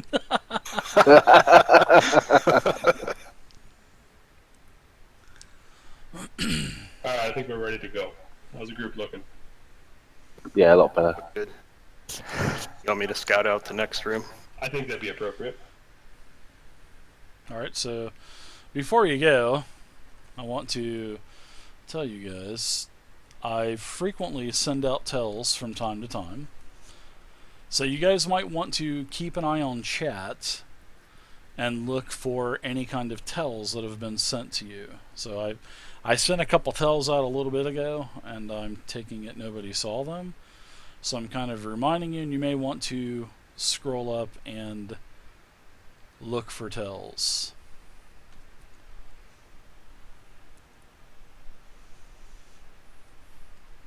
It will say like WGM, whisper from the GM.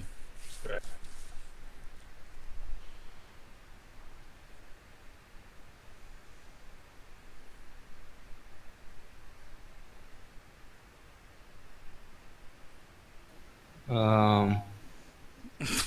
There's danger ahead. I just heard a female voice. I Really? love it. A female voice. From where? I have no idea. Definitely come ahead. Says there's danger ahead of you lurking in the water. A female's voice. Okay. Alright, so we'll send Omi in. Nice, Ellen. So, What did it say? Light and Passion said, "So polite, Dave." I'd be like, "Check your chat, bitches." I like it. LMP, well to go, man. Yeah. Check your chat, bitches. Let's go. So, Bitches. having been warned, I'll proceed down here stealthily. That's just for that's trickery. all it said. There's just danger in the water. Yeah, so as Varys is telling you this story, all of a sudden everybody feels a very sharp brisk of air kind of brush past maybe their ear or their face. Sort of like what happened back when Omi took the platinum out of the desk of Eigen. I look over at Omi and go, "What the fuck did you take this time?" Nothing, I swear. There's that creepy feeling again. Is it flowing past us into the next room? Yeah, just kind of brisk past you one way maybe behind you. So yeah, something was definitely traveling pretty quickly between everyone.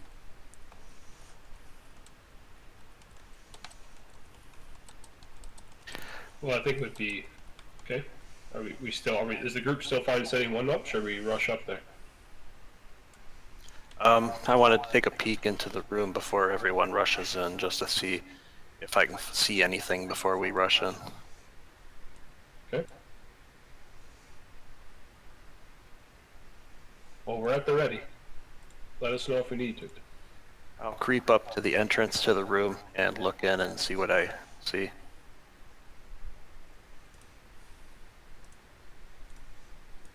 Of course, checking for traps as I go. Okay. So as you get into this area, it seems like this is a massive sinkhole. And the floor kind of levels out, and this large, almost 40-foot diameter circular room. And there is a large pool of water that basically fills up the room. It's really murky, really dirty water. You're not sure how deep it is or not.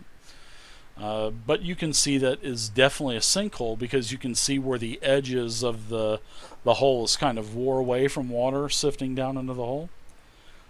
But you cannot see the bottom of the water because of it's just full of sediment and dirt and muck and whatnot. Is it like slanted downwards around the entire perimeter of the room, circumference of the room? Yeah, it's sort of like a gentle slope, but you can see all kinds of this real. It's like a thick coat of like algae that's surrounding the entire sinkhole. You know, and the only other thing that's in this corridor is on the side over here. There is another one of these badly beaten brass doors. And then you can also see where there is possibly some type of something on the door. Looks like maybe blood splatters or something from where you're at. Interesting. Is the door beaten off of its hinges and hanging open, or is it closed and shut? Yeah, it looks like it's been beaten, and a bunch of crowbars and other leverage items, just basically forcing the double door open. Basically, is what it is. I'm gonna cast a message spell back to Kel and say, "Come, guys, come on up, take a look at this. Doesn't look to be any immediate danger, but stay on your toes." Okay, I'll reverse the other say, he says we can move up, there's no immediate danger.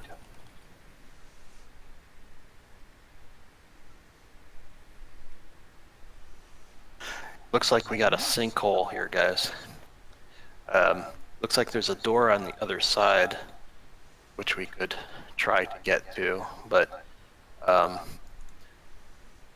how stable does the ground look though here, trying to like slide across the wall to try to get to that door? Oh yeah, that's definitely going to happen.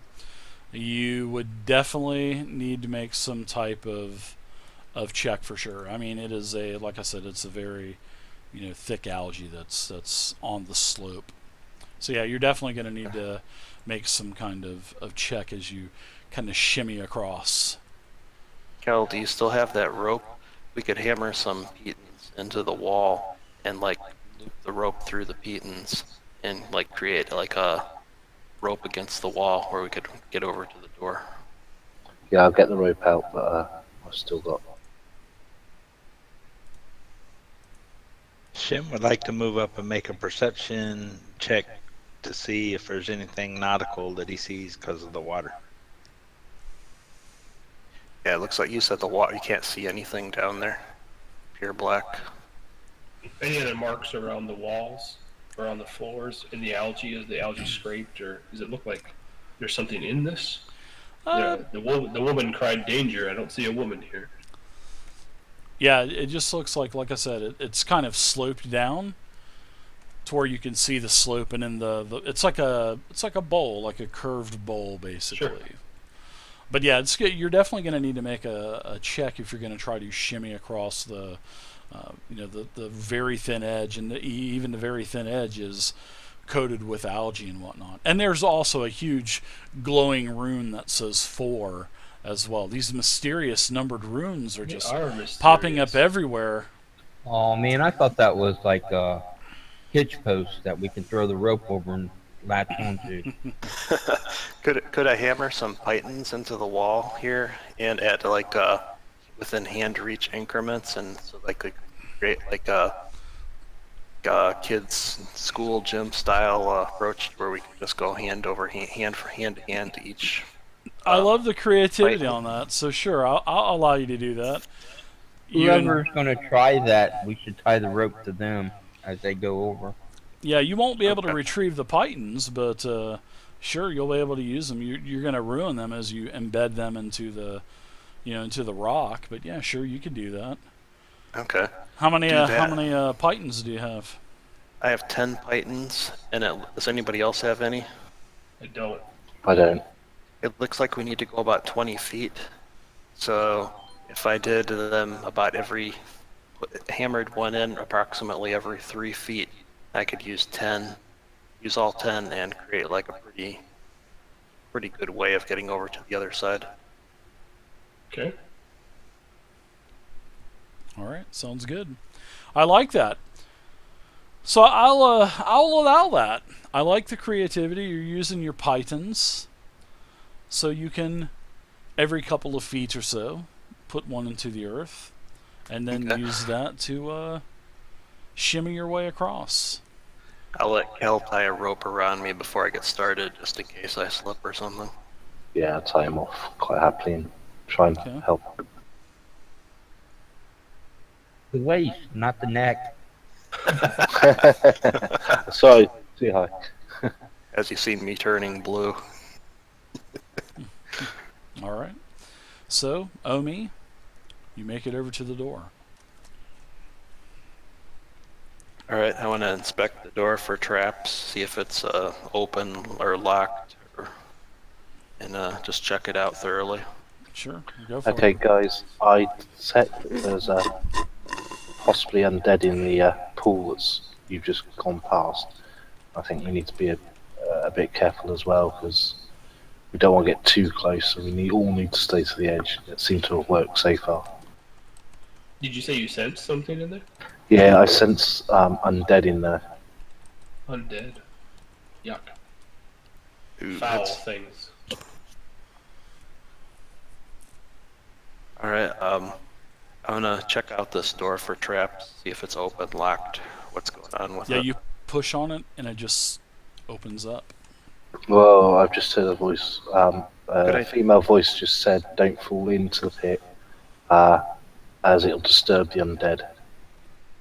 Ooh, that's not good. Guys, Sounds safe. use the pitons and the rope. A Yeah, narrow so- corridor looks like it starts to loop around to the southeast. Okay, I'll just step in just slightly so I can get out of that room. But I'll stay right at the edge so that I can help anyone with the last reach around if they need help. Whoa, hey now. Yeah. Omi's giving reach rounds.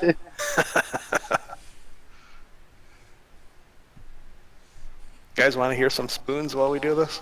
Oh, Marcus. please not the spoons. Do you want to go over next? There's a bit of muscle over that side as well. And then I'll go as one of the last after the other two have gone. Make sure you tie the rope around you before you go, so just in case. But if we hold the rope between us, can't they shimmy along the rope while you're holding one end and we're holding the other, and then gets to the last person? Set a 50-foot rope if we want to, if they fall in, we can pull them back, kind of thing.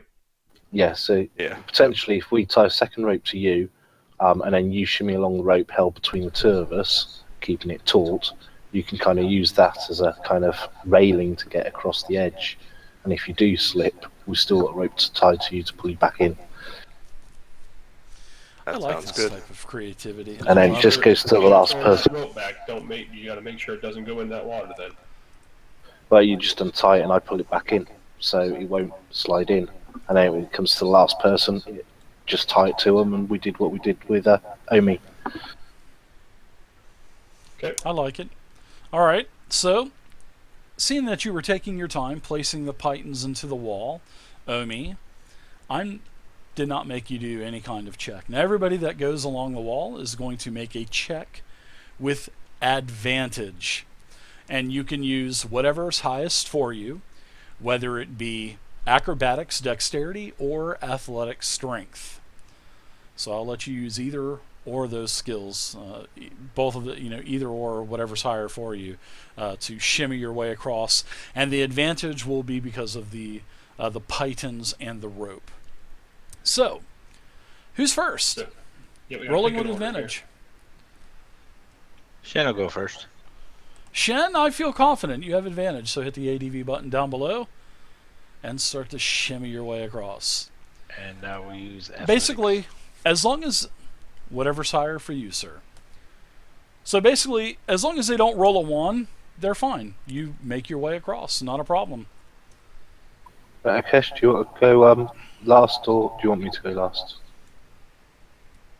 I think it might be worth getting some heavy armoured Warhammer and shield over there, just in case. Yep, I can.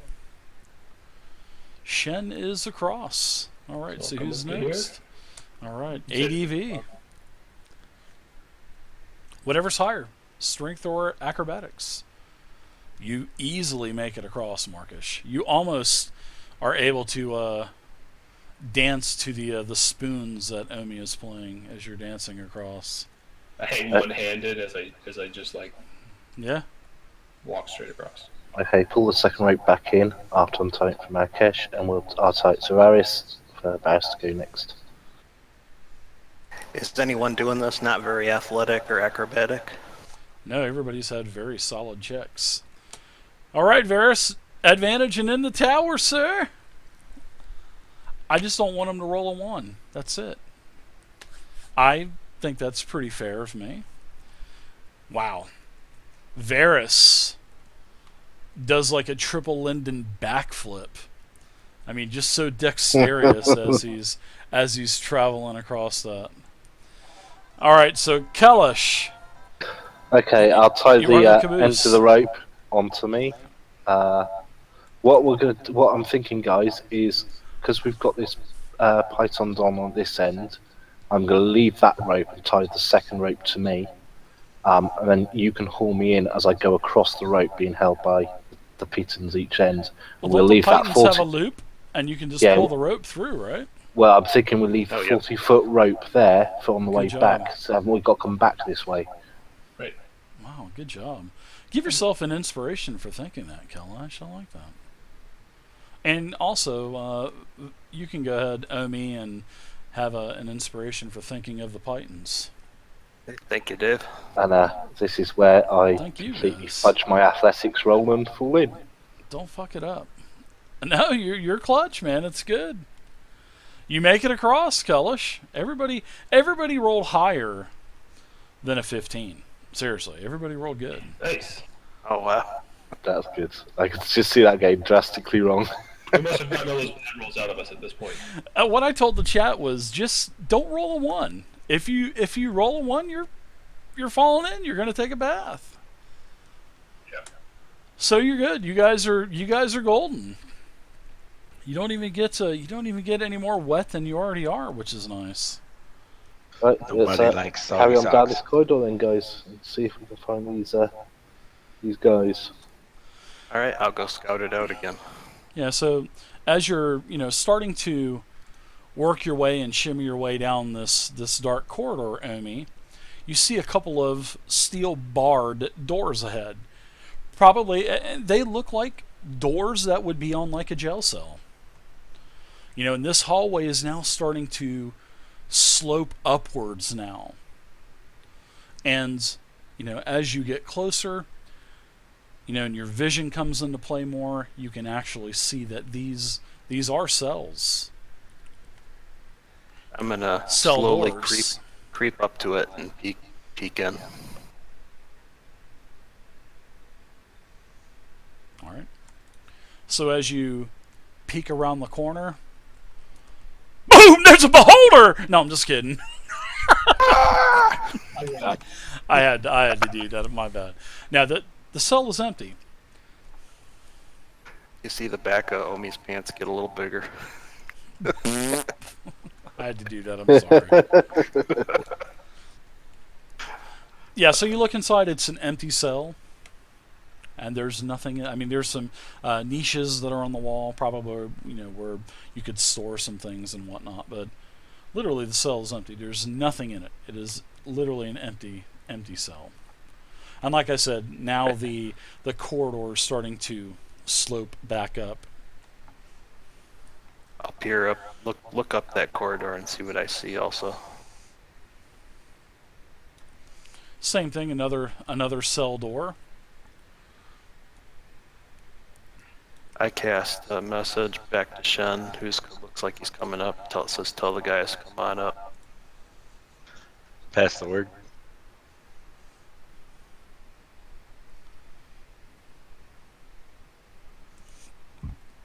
All right. I'm gonna take a look in here. It doesn't look like anything you said. No, just an Doesn't empty. look like it's recently used or nothing on the ground or floor. Or anything. No. No, you even checked the door and the door's locked. I'm gonna come up here and peek around the corner and see what's in this other one up here. Nothing. That cell is completely empty also. All right, guys, hold position. I'm gonna move up a little bit again. No problem. So as you start to come around this corner, Omi, you can see that this room opens up into a massive natural cavern. And as you look and your eyes start to adjust, you can see that there is a raised area that actually has a couple of earthen steps.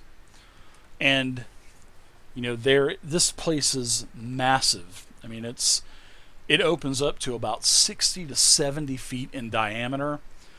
Where you're at, and the ceiling is like anywhere between 10 and 12 feet.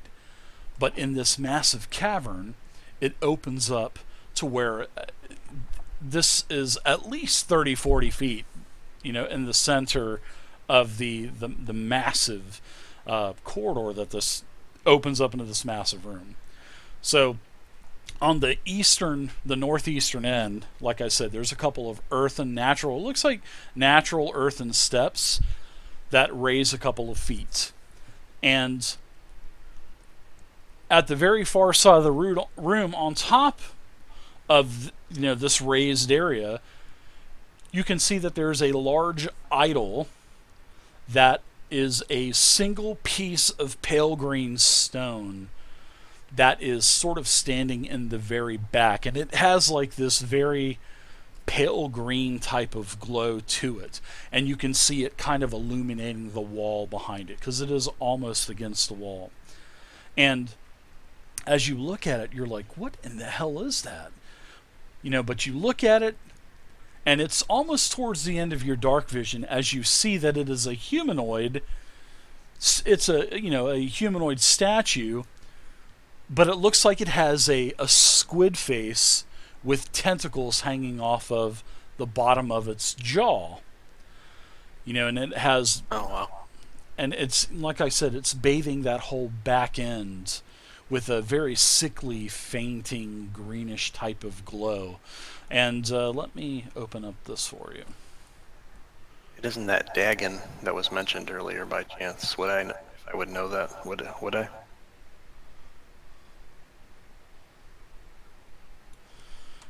Did you do a check earlier?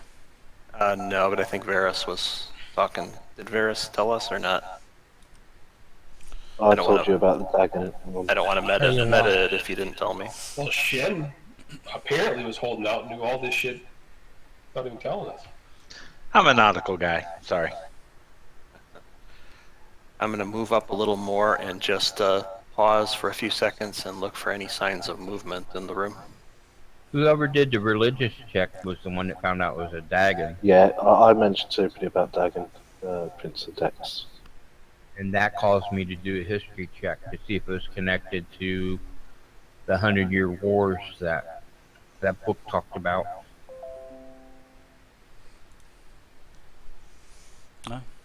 Wait, you see anything up there, then? Any movement in the room, Dave? There is no movement. There is no type of sound coming from this room except for the large puddles of water that have water dripping into them. And now you can see that the raised platform, that kind of the natural earthen platform.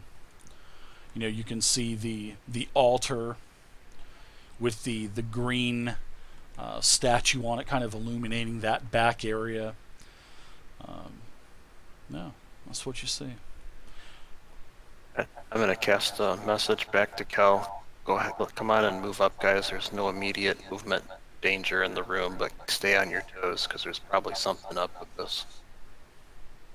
Okay, I'll motion to the others follow up as well.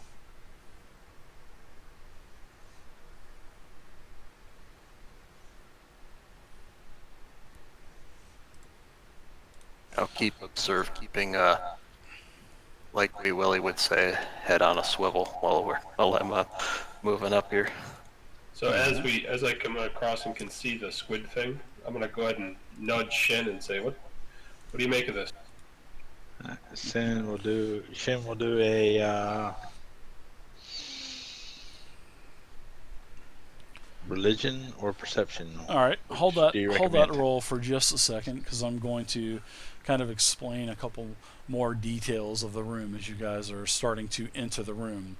Now, Kellish and Omi, where you guys are at, you guys are kind of looking around, and on the western wall, you can see that there is another one of these brass doors. Up on the raised earthen platform, you can see that there are a couple of pillars that are going from the base of the floor all the way to the ceiling. They have all kinds of beautiful carvings on them as well. Now, you can also see that there is a body up on this raised platform. And you can see that there's blood staining the robe as well. And you can also see that there is an edge around this statue as you get closer. And you can see that there's a large pool of water. You can't see the water inside of it, but you can see how it has the rim of a sort of like a pool. And then you can see the altar rising up from the pool, and you can see the reflection of the water from the idol kind of illuminating this area, so you can tell that there is water or some type of liquid that is inside of this pool because of the it is reflecting off of the green statue. And then there's all kinds of calcified skeletons that are laying in heaps, mainly up on the platform around the pool. And on the very far side of the pool, it looks like there is a corpse that is half in the pool, submerged, and half out of the pool. And you can also see that it is blood-stained also. Now, for Shen, you may give me your check, and you can do that with advantage because of your background. Perception You can do or religion? history or religion, whatever you prefer. Religion it is. Whoa! So yeah, with your advantage, you recognize that this idol, this statue, is Dagon himself, basically the demon lord, and he is, you know of him, his nickname as the Prince of the Depths. This guy's bad news, gentlemen. Hey Cal, I know that sense that you have. Do you sense anything funky going on in here?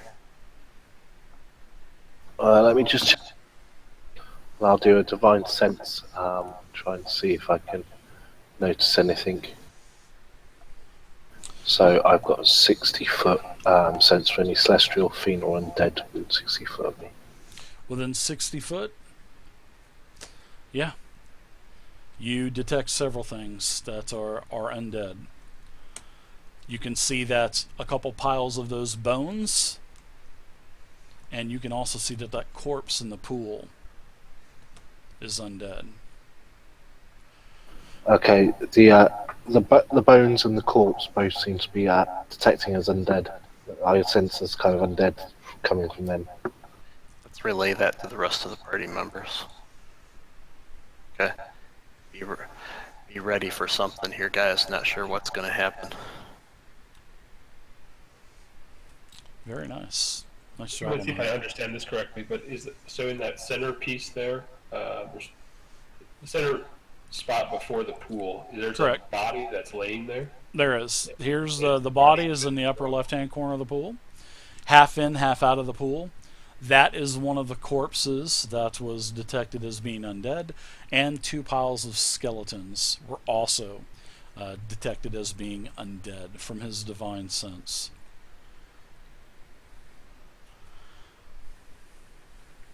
At this point, they're still? They are just laying there. The skeletons are piles of bones, and the corpse is laying there motionless, half in the pool, half out of the pool. So I think I'd like to move up and see if I can perceive. There wasn't a lot of rhyme or reason why the other ones came alive. It doesn't look like. I mean, do undead just come alive when they sense living? Possibly. I just don't know enough about them. Maybe Some of them might, depending on what they are there for. So if they're there for a specific reason, it's the trigger that will make them arise.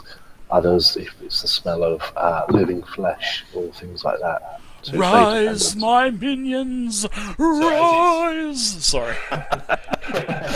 As he's talking about that, I would instinctively kind of look for a trigger, look for something that, I mean, I wouldn't think it'd be a mechanical-ish type trap, but I'd look for something that looks like it would set these off. There's a neon light on the wall that says, "Click here to activate undead." Is that Cool, number press 6? it. I see that. It's right beside the runed etched number 6 that is glowing on the floor. Looks like a number What's 6. this big red button do? Click. It's like Spaceballs. Hey Cal, I can drop a spell on top of these things. With all of your- easier to hit in case they should reanimate on us. Yeah, you know that That could be beneficial. they're probably going to animate if you get close to them. You're just not going to be surprised. That's the thing. And Markesh, with all of your experience, you know if you get close enough to these things, they're going to smell your how sweet fresh meat, and they're going to animate and probably attack you. They're just slumbering. need They're some just deodorant. waiting. Instead of being taken by surprise, and with Kel's ability to detect these, I would suggest that anyone available would ready their actions to take on these fiends. I would volunteer my services to set this trap off and help dispatch them. All right, let me drop a spell right on top of them, and then you guys can rush them as soon as the spell lands. How's that Yeah, sound? if we can do it simultaneously, because I'd like to drop a spell on one of them at the same time. You dropped a just spell on me, baby. Why don't we just ignore them and go for the door? I don't want them at our backs. Only one has You to. can never be too safe with these undead. Only beasts. one has to walk over to the door and see if they can open it. See, what I'm afraid of is if we step on the platform, it's going to activate. Yeah, and I'd rather activate them and get them out of the way. I'm much more of a headstrong, face the danger, face on, let's get this going. Yeah, and the idol's about 6 foot tall as well. I forgot to tell you that. It is 6 foot tall. But Does the body on that platform in the middle look like it was a small child? It looks like a young human male. Yes. So it looks like it could be a Eigen, yeah. And we are down here to assist and to locate Eigen, who seems to know what might be happening with this lighthouse. Or potentially get the item off him that can activate the lighthouse, Correct. whatever it is. So I think we're going to have to dispatch these one way or the other to get to his body. Seeing that it's bloody and bruised, I would the spell that you're going to cast isn't going to hurt that child should he be alive, correct? No, my spell is going to illuminate all of the undead, or hopefully illuminate all of them, and make them a lot easier for you guys to hit once you charge in. Why, you saying we can't hit him? After that last fight, I would probably say Omi's hitting the nail on the head. I think so. So if we can ready those, and I would want to ready my abilities to, once those are off, to rush up to the closest one.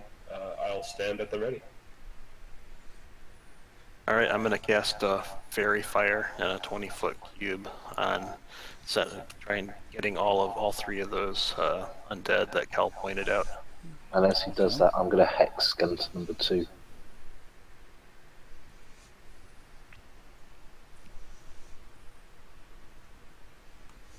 So I don't think I've ever targeted multiple targets before, or I could just drop it on them individually.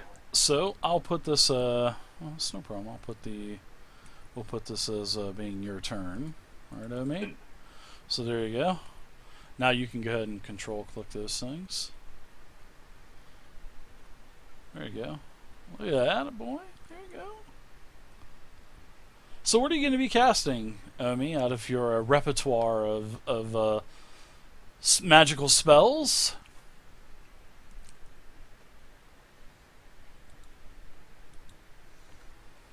What say you? What are you casting?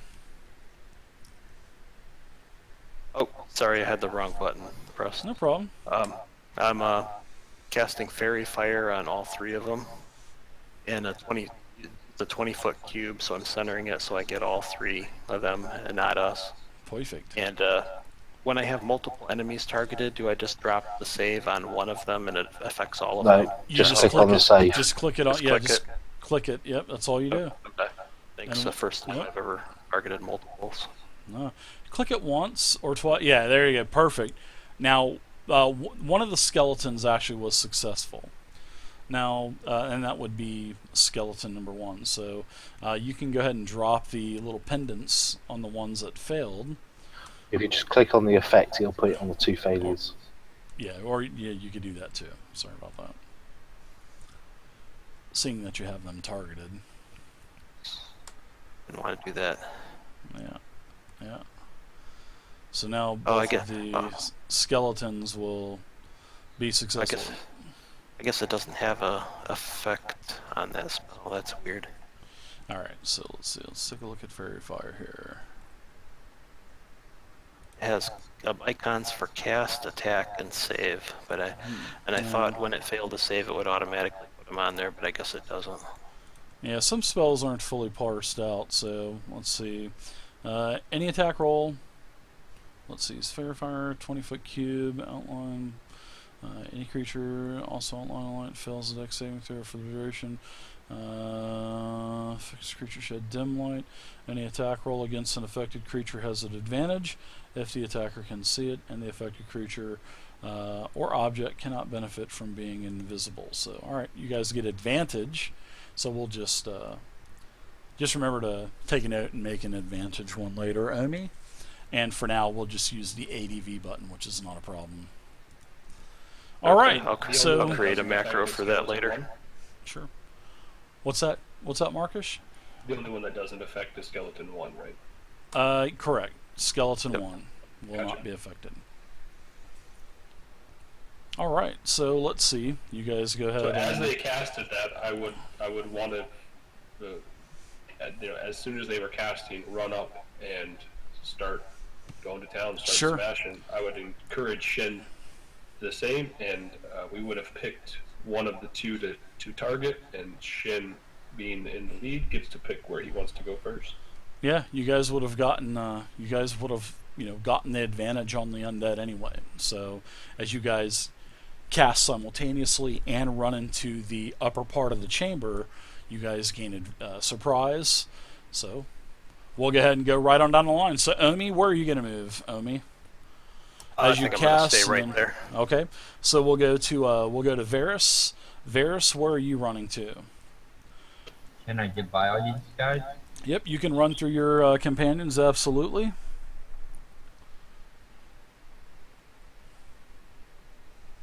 You can 25 feet, you'd be right here at the base of the steps. 30 feet, you'd be right there, and then you could attack either or. You could attack skeleton number 2 with advantage, because he has sort of like a green light or whatever color light that Omi wants, kind of encasing that skeleton, granting you advantage on your attack. Yeah, we'll make it a neon green light. So Neon I would green? suggest, Nice. instead of standing right there, that maybe you move to the right. Sure, maybe like right there. Exactly. Is that where you'd want to go, Varys? Yeah, that's Okay. skeleton too. That's skeleton 2, yep. So go ahead and drag hit the ADV button on the bottom left-hand corner. Click that, it'll go red, and then drop your attack on skeleton 2. And as you do that, he starts to take shape and animate. But you get a free attack, of course. Alright, so nice attack. It looks like you hit with a 21 versus AC. You can go ahead and roll damage. Very nice, 7. And you can also go ahead and do your offhand if you want as well. Yeah, well. Alright. Another nice hit.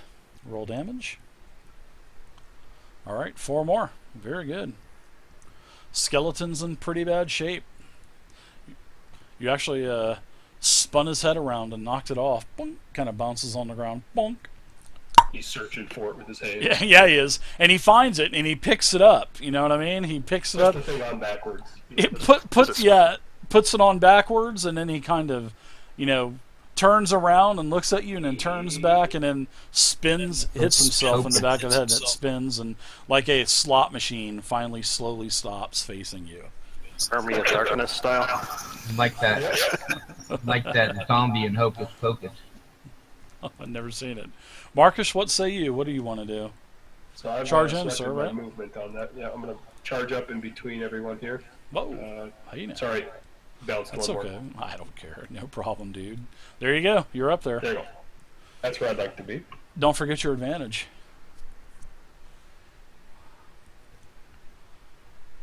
Advantage on number 2. And you see the skeleton pick his head up and kind of ratchet back down onto his shoulders.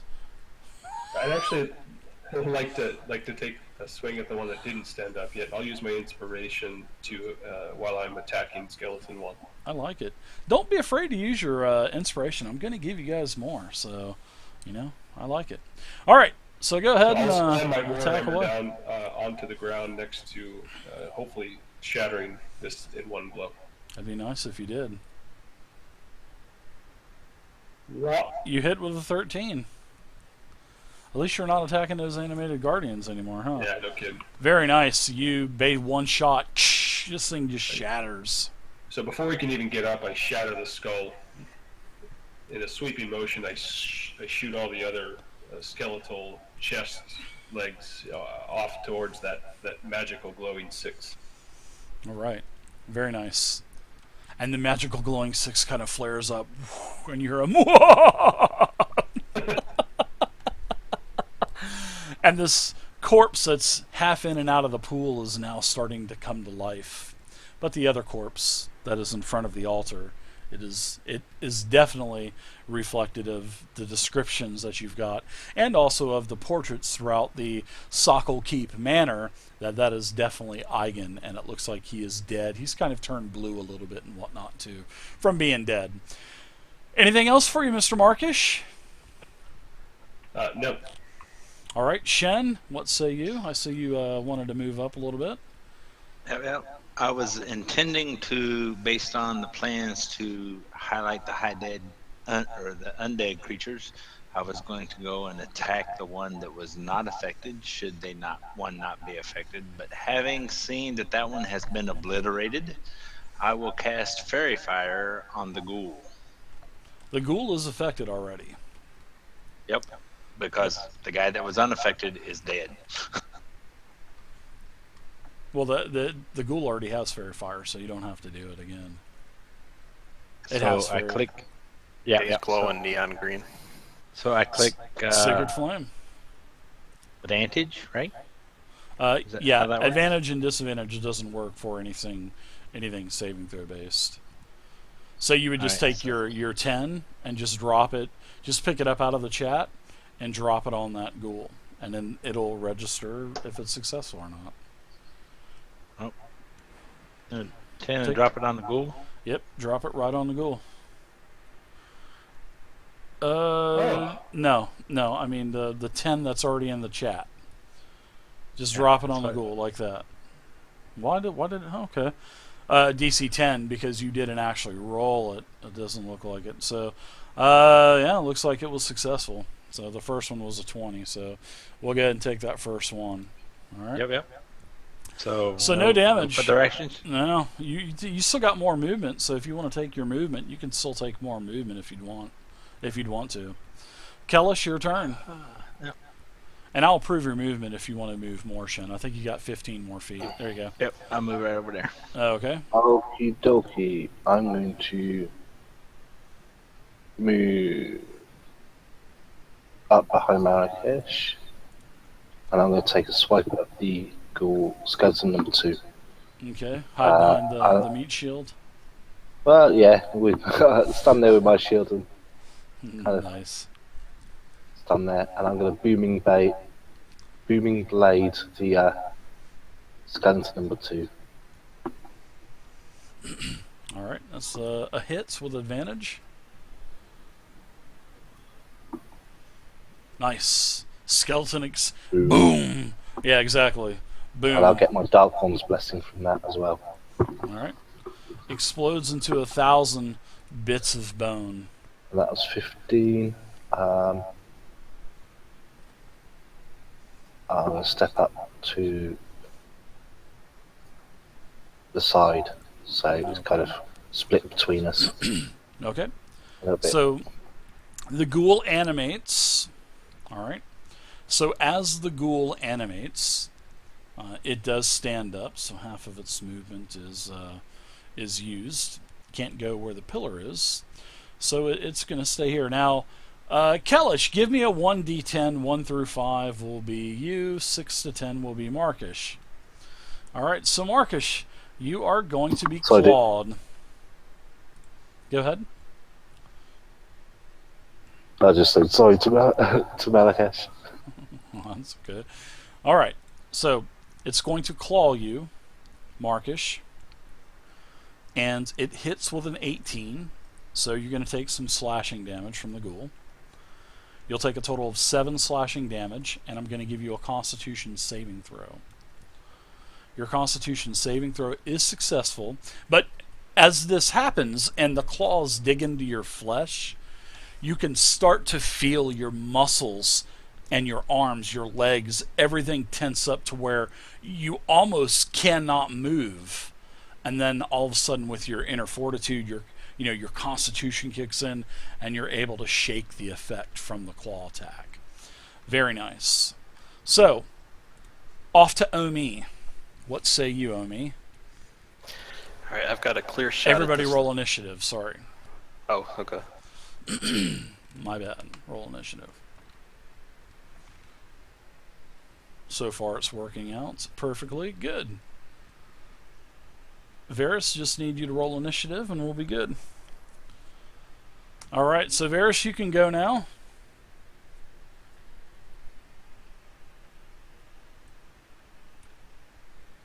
Okay, I move here. And I will take my usual attack. Alright, got any key left or anything? I got one key left, but I'm saving it. I'm afraid that statue might come to life. Saving it for the boss. I love it. Attack away. Oops, I forgot to throw it in the... That's okay. Thanks. Just take it and drop it right on the ghoul. There you go. It's a hit. It hit the ghoul.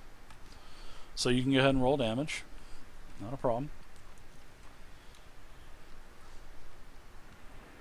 Alrighty. So you're unarmed. Oh wow, the Nice shit. shit. On a crit. Nice spin. yeah, very nice. Good one. I bet I can never do that again. No, go ahead and roll damage. Very nice. Man, The, I'm gonna the have ghoul's to clip, wounded. I'm gonna have to clip that clip out of that die spin. That was cool. It's easy to do a die spin. Huh? It just takes a long time for it to stop spinning. I've All never right, done all it right. before. Really? Yeah, there's a way. I'll show you how to do it afterwards. Omi, what say you, Omi? I'll move over to the right here and take a shot at the ghoul with my short bow. I'll get you, my pretty, says the ghoul. And your little dog, too. All right, you hit the ghoul as the arrow lunges into the body part that you aim at. I don't shoot it in the neck, Dave. I shoot it in the chest. Oh, I'm sorry. I'm just trying to give a visual. Okay, Omi, you take it out. I just put it through the side of its head. Yeah, and it actually takes the head right off. And there's so much force with your short bow, it carries the head over into the pillar and it sticks in the pillar, and it's like a Mortal Kombat death blow. The spine is literally hanging off of the skull as it's just kind of I hold my bow in shivering. place for a second and blow on my fingers. Alright, so you guys are out of combat. Shane My gives attention Omi a turns golf clap. immediately to the boy. I'm gonna examine him or look at him. Sure, it is definitely Eigen, and he has a wand. He is clutching a wand in his hand. He also has a small pouch hanging off of his belt, and it does have some coins. You look inside, and you can see gold, 35 to be exact. Nice. And yeah.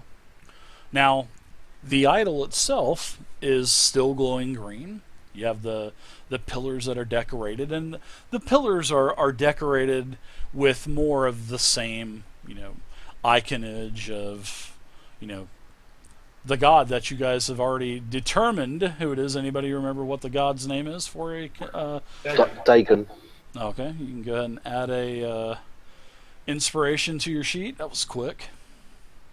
So, Dagon is 6 foot tall. All kinds of iconage of Dagon on the pillars. Now you find a wand, you find a pouch. Now this, you guys are looking around, and this statue appears to be pretty damn valuable. But, I don't know, do you want to really mess with something that, you know what I mean? This 6 foot tall chunk, and it is, Yeah, that you look doesn't at end it, well. it is solid jade. Am I not trying to entice you guys enough? But this thing, it looks like it weighs probably about a ton. wow. Yeah. You guys can probably chip. You could probably chip something away if you're a But if guys, you're a mason or a stonecutter. You could even chip Let's a little bit remember more the away. important bit. How about a Nobody purple? knows it's down here. We can go back up, bury the plate back over. We can come get it at a later date when we've got more muscle. because only us know how to get down. We're the only ones who know the command words. You know, you get 5 days of downtime. You're going to get days of downtime, so maybe We you could guys come want to down back here and down. excavate it. Mm-hmm. Shem would Maybe. like to make Anybody got a crowbar? a religion check to see if that's a good idea. Oh, not? hell no, I know it's not a good idea. That's not the point. With the chaotic evil deities statue. Recommend definitely we on don't the do bad that. idea side.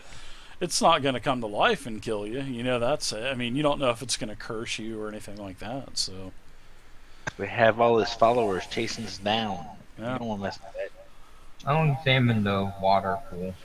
Okay, well, why don't you hold that just for a second? Let's take a quick 5-minute bio break, grab a drink, and then we'll come back and finish it up, all right? Okay, All right. All right. Because our first break, we really didn't get one because of the tech difficulties, so I'll see you guys at about 4 minutes or so. Okay. All right, everybody, we'll be right back. Hang out. We'll be back in about 4 minutes. Thanks, everybody.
So the plan will be simply to leave the statue here, but somehow work out to get it out so we can Sure.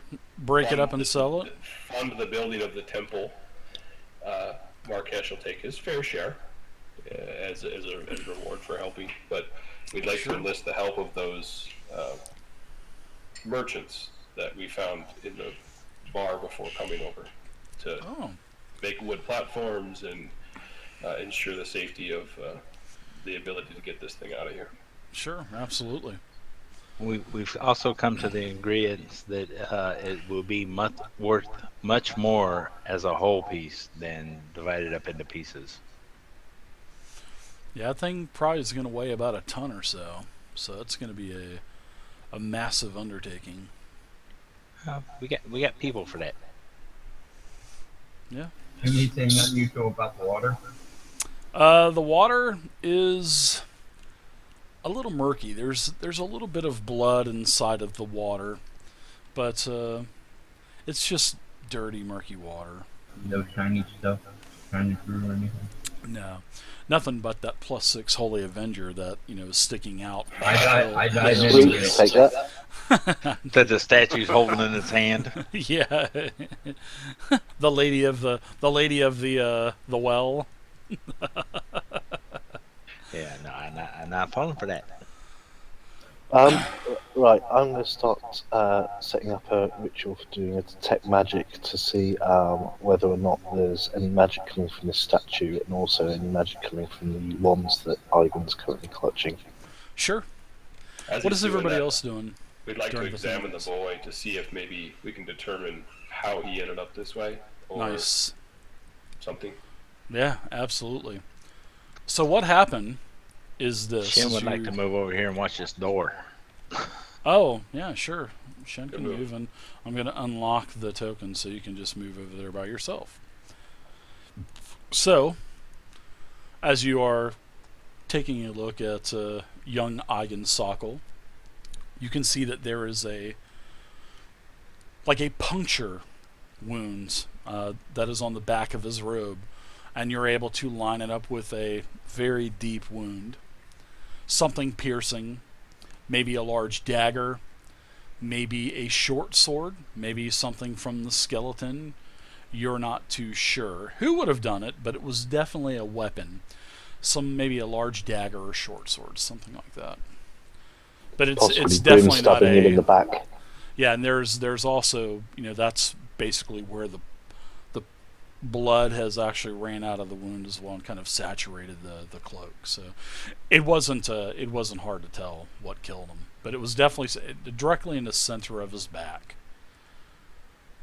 I will make a note of that and have some harsh words for Grim should we find him. So you guys are able to determine that this idol is probably worth a couple thousand gold. No matter if Jade is worth the same if it's in a big piece or little pieces. But you're able to think that you could probably get 2,000 out of it. But of course, you're going to have to sell it to, someone with gem cutting. So you're not going to get the full 2,000. You're not going to. But you're all, if you break this thing apart, you're still going to get the same if you leave it whole. It just depends on what you guys want to do. That'll go well. Quite a nice amount to help towards funding the temple. Say that again? That's quite a nice reasonable sum to help fund the temple. Maybe not all of it. One temple. Yeah. I like it. All right, so what else are you Anything guys coming doing? from this door over here that Shin's watching? You can give me a perception check. Now, what is everybody else doing? Kel, Markish, Emmy is, the detect magic ritual is being. Well, I know you're doing the detect magic ritual, Kel, but what is everybody else doing? I know you're listening at the door, Shen. Everybody else, real quick.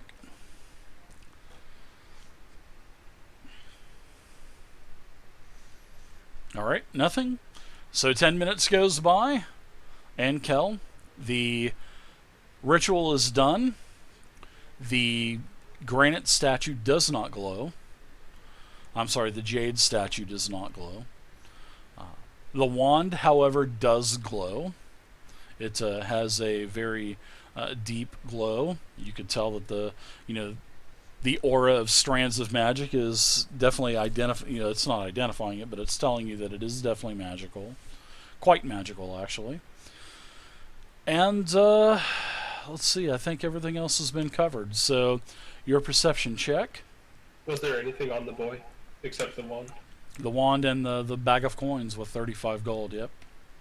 So Okay, I would like to leave him here for now, but should we find our way out of here, or should we finish what our business is here, the boy should be brought back. yeah, I agree. I'll relay to the guys that the statue doesn't seem magical at all, but the wands that he's holding, it seems quite deeply magical. Beyond that door, Shen, you can hear what appears to be voices arguing with one another. Can't tell what they're saying because of that huge stone door in front of you. It is muffling everything. But you can hear, muted. You can just hear people arguing behind the door. That's what you can definitely tell. So I pass to the group. Shh. The ritual is making too much noise. There's something going on over here by this door. My mind immediately goes to Sergeant Grimm, and I am pretty pissed off. Or at least curious. All right. So I look to Omi and ask if there's a way to get through that door quietly. I'll move up and check out the door then. Okay. So, as you go up and you start to check the door, all of a sudden you hear stone grinding on stone, and the door starts to open slowly. Now, as the door opens slowly, a head pops around, a human, and he's startled by seeing all of you, and he asks, Are the undead taken care of? We've been trapped down here for days. We have no food. We have no water. Who's there? Who's there? We're just the pizza delivery guys. Oh, do you have my extra anchovies I've ordered then?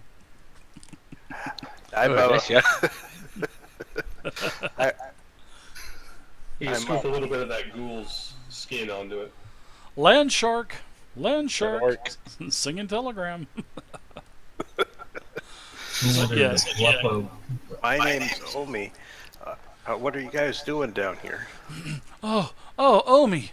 Oh, well, we were down here exploring, and all of a sudden, as we had one of the Master Soggle here at the keep, and we were checking out this altar out here with this statue, and the young Eigen Soggle, that is his name, he was infatuated with trying to find a treasure, and all of a sudden these skeletons came to life. A ghoul came out of nowhere, and a fight broke out, and the young Master Soggle unfortunately was killed by one of the skeletons. So my men and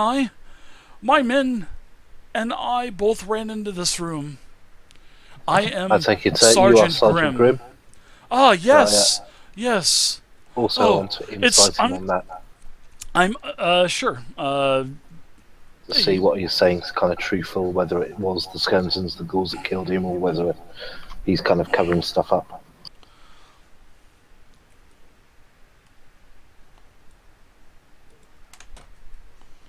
So I'm curious, Omi, what did you do to open that door? He didn't open it. No, yeah, okay. Yeah. It just opened by itself. So you don't feel as though you opened that door? No. Shem would like to make a perception check to see if this guy is telling the truth or not as well. Insight. Sure. And Kalash, check your tells. Now, as this happened, he says, "Yes, the undead they animated, and unfortunately, they killed the young Master Sokol. Unfortunately, this is under my guard, and I'm so glad that the other I'm glad that Sergeant the other sergeant has sent you to come and get us. I'm sure what's it probably Sergeant Hearn. It's so good. I have this feeling, I have this voice in my head that seems to tell me that you're lying to Sergeant Grimm. That in fact it was you that killed Master Sokol. I how dare you accuse me of killing Master Sokol? He was a great friend of mine. I did not kill him. And then all of a sudden, behind him, a couple of other guards come from around the corner, and they say, no, he did kill him. And I'm going to go ahead and put the guards down here. All right, and this is where they're at. Sergeant Grimm is in front of you, and basically what happens is these other two men come from around the corner, these other two guards, and tell you that he is lying. Sergeant Grimm is lying through his teeth. He's the one that killed Sokol. Yeah, and the other one says, yeah, he's the one that killed Sokol. We didn't sign up for this. Now we're going to be executed because of Grimm's greed. He's the one that wanted the treasure. He didn't, we found it. Sokol, he wanted to preserve this shrine. And all of a sudden, infatuated with his greed, Grimm killed him. Killed him in cold blood. I suggest, Sergeant Grimm, you drop your weapons where you stand, and you hand yourself over to us so you can be taken for justice. And the other guards, they draw their weapons too and point them right at Grimm and said, we're not going down for your murder. And says, we've been trapped in here for 2 days. We've been trying to get Grimm to surrender and not concoct some type of plan. And he was trying to bring us in on this plan, and he was trying to get us all, and he was threatening us and threatening our families if we were not going to come up with a story with him. And I will not do this. Grimm, you are guilty of murder. I witnessed you kill young Sokol in cold blood. I want to incite the guard as well, to see if that guard's lying, if he's actually in on it, or if it's actually kind of being honest and truthful. As he's doing that, I'd like to do a perception and see if I can see maybe a similar sized dagger on Grimm's possession. Sure. Oh yeah, you see a very long dagger hanging from his belt in a small dagger sheath. Oh yeah, of course. Yeah. Kellish, the guards are definitely telling the truth. So you can tell. I believe what your fellow guard here is saying is correct. He seems honest enough in his tone. I suggest you relinquish your weapons, Grimm, and don't try anything funny. So before he gets a chance to, with Kel accusing him flat out right, and the guards accusing him flat out right of murdering the boy, Markesh, I would like to sprint up to him and give him a smack across the face, grabbing him by the scruff and dragging him to the altar to see his handiwork. So basically, you just want to grapple him and take him up to the corpse? Correct. Yeah, between the corpse. Not straight up against it where maybe Varys is, but to the side. Sure. He doesn't resist. He says, go ahead and kill me. Kill me, I don't care. I have nothing left. But do Death an seems intimidation check. Death seems too much of an easy way out for you, Grimm. What do you I mean, how are you trying to intimidate him? What are you trying to accomplish here with this intimidation check? Yeah, so I'm going to show his handiwork and then say, this is how you treat a boy. I wonder if Christina, Gertrude, or Megan came under the same circumstances, how you should feel. And I take him and dunk his head into the water. Ooh, nice. So you're basically kind of reverse waterboarding him, right? Yeah, you can hear little bubbles coming up. You get him over there by the fountain. The other guard I is... can just see her screaming as I slit her throat. Poor Yeah, your Gertrude wife, and Chris. Megan, at the Your wife. wounds of your guards, I can just Your wife. see their fates before my Yeah. eyes. Your wife, Christina, would be very horrified to find out you're just a common murderer. Murder hobo. Why? Tell us why. So as you pull him up after, several times of dunking him down and holding him underwater, he goes on to tell you that he's incurred a lot of debt and he has to pay for this debt. And he told you that he has basically acquired this debt in one of the ghettos here in town. And they've come calling for payment. And when he, found out that Sokol had found this altar down here and was worth some money, he thought the opportunity would, be presented to him to get a fair share of, whatever was worth anything down here, and he'd be able to pay his debts off. How's murdering Master Sokol getting your fair share? Surely that's taking more than your fair share. And then he kind of spits down at your feet, Kellish, and he says, I've once I knew that the young punk, he wasn't going to. I'm gonna take a slam fist right into his face.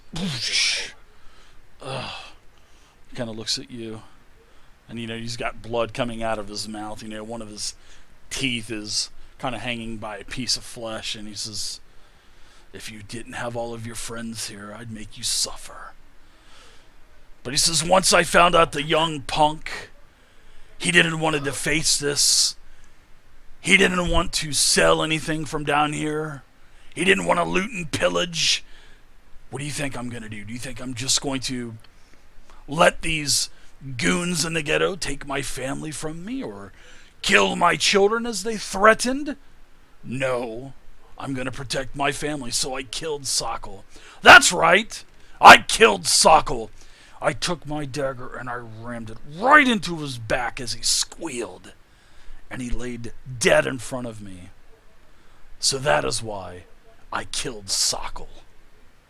So, having him confess, I'll grab him by the scruff of the shoulders, or two hands and shoulders, pick him up, and relinquish him of his weapons. He allows it. He's not I'll ask him. I won't ask trying him. to Go ahead. Oh, sorry. I'll demand that he picks up the boy and you can show his handiwork to the occupants up top. Sure. Yeah, the guards. He's got 3 guards with him. 3 guards come out. They tell you that they are going to escort him up to the top. They are going to immediately let Sergeant Hearn know of the guard, the head guard, basically one of the head guards of the town, and they start to take him out, and they're actually being pretty rough with him. Kind of making him trip going down the stairs and whatnot, and saying, "Oh, oops, did you fall down?" And then they pick him back up, and they're pretty forceful with him as they, take him out of the room. Shin would like to make a perception check to see if A, this is just an act with the guards, and B, does the party think that he's actually going to be brought to justice or not? Because if not, I'm going to attack him. Depends if he gets past the pit. Yeah. Markesh wouldn't allow you to. Isn't going to allow you to attack him. He would have you stand down. Yeah. Well, Kalash had already done an inside check, and he is adamant as determining that the guards were being forced to lie about this. Grim was basically threatening all their families and whatnot. So They even say if it makes you feel better, we will wait for you. We'll wait with Grim here. Well, we certainly don't want him falling down into a hole of undead. So, Yes, I think it'd be good if you came with us and we escorted him back to Sergeant Hearn as a group, and then we can all give our account of the situation here. I think it would be better for yourselves. Otherwise, it is your word versus his. Sure. Yeah, they are in full agreement with you. Now, as and the guards actually take Grim and put him down in one of the cells. There is a key ring that the guards had found previously. And one of the guards turns to you and says, there is the room that we were in. Grim had taken, after he had killed Sokol, after the undead had kind of died down a little bit, there were lots of trinkets made of bone, made of jade, made of, diamonds and gold and silver, and Grim looted everything. We thought that this was going to curse us. And they take you right into this room, where the door is. And inside of this room, there is quite a hoard of treasure. I mean, a bunch. There is several bags of little trinkets and whatnot. Little, idols of the gods. And you figure that there's probably 100 gold worth of trinkets and whatnot. We'll collect them up. There's a couple plates with brass engraved, glyphs inside of these brass plates, all kinds of little trinkets made of bone. And you can, and the guards tell you that he took these from the idol area, and the walls of this idol area, as you guys kind of look closer, there's all these little miniature niches spaced out a couple inches apiece.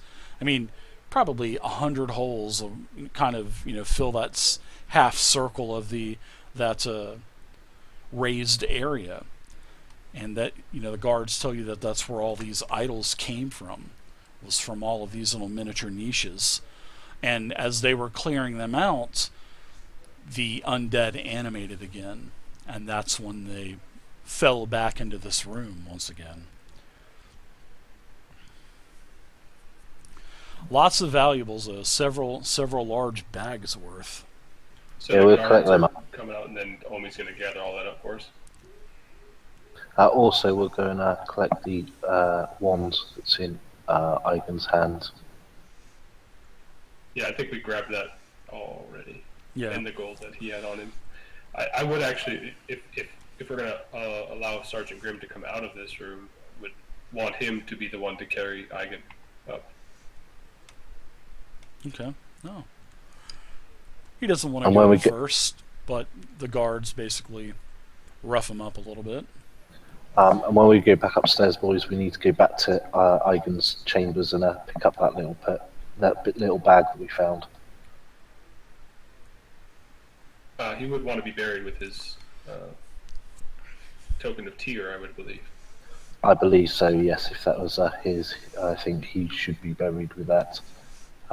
But the book, however, it would be good if that could be returned to a Temple of Tyr, so it could be looked into more as a historic reference of theirs.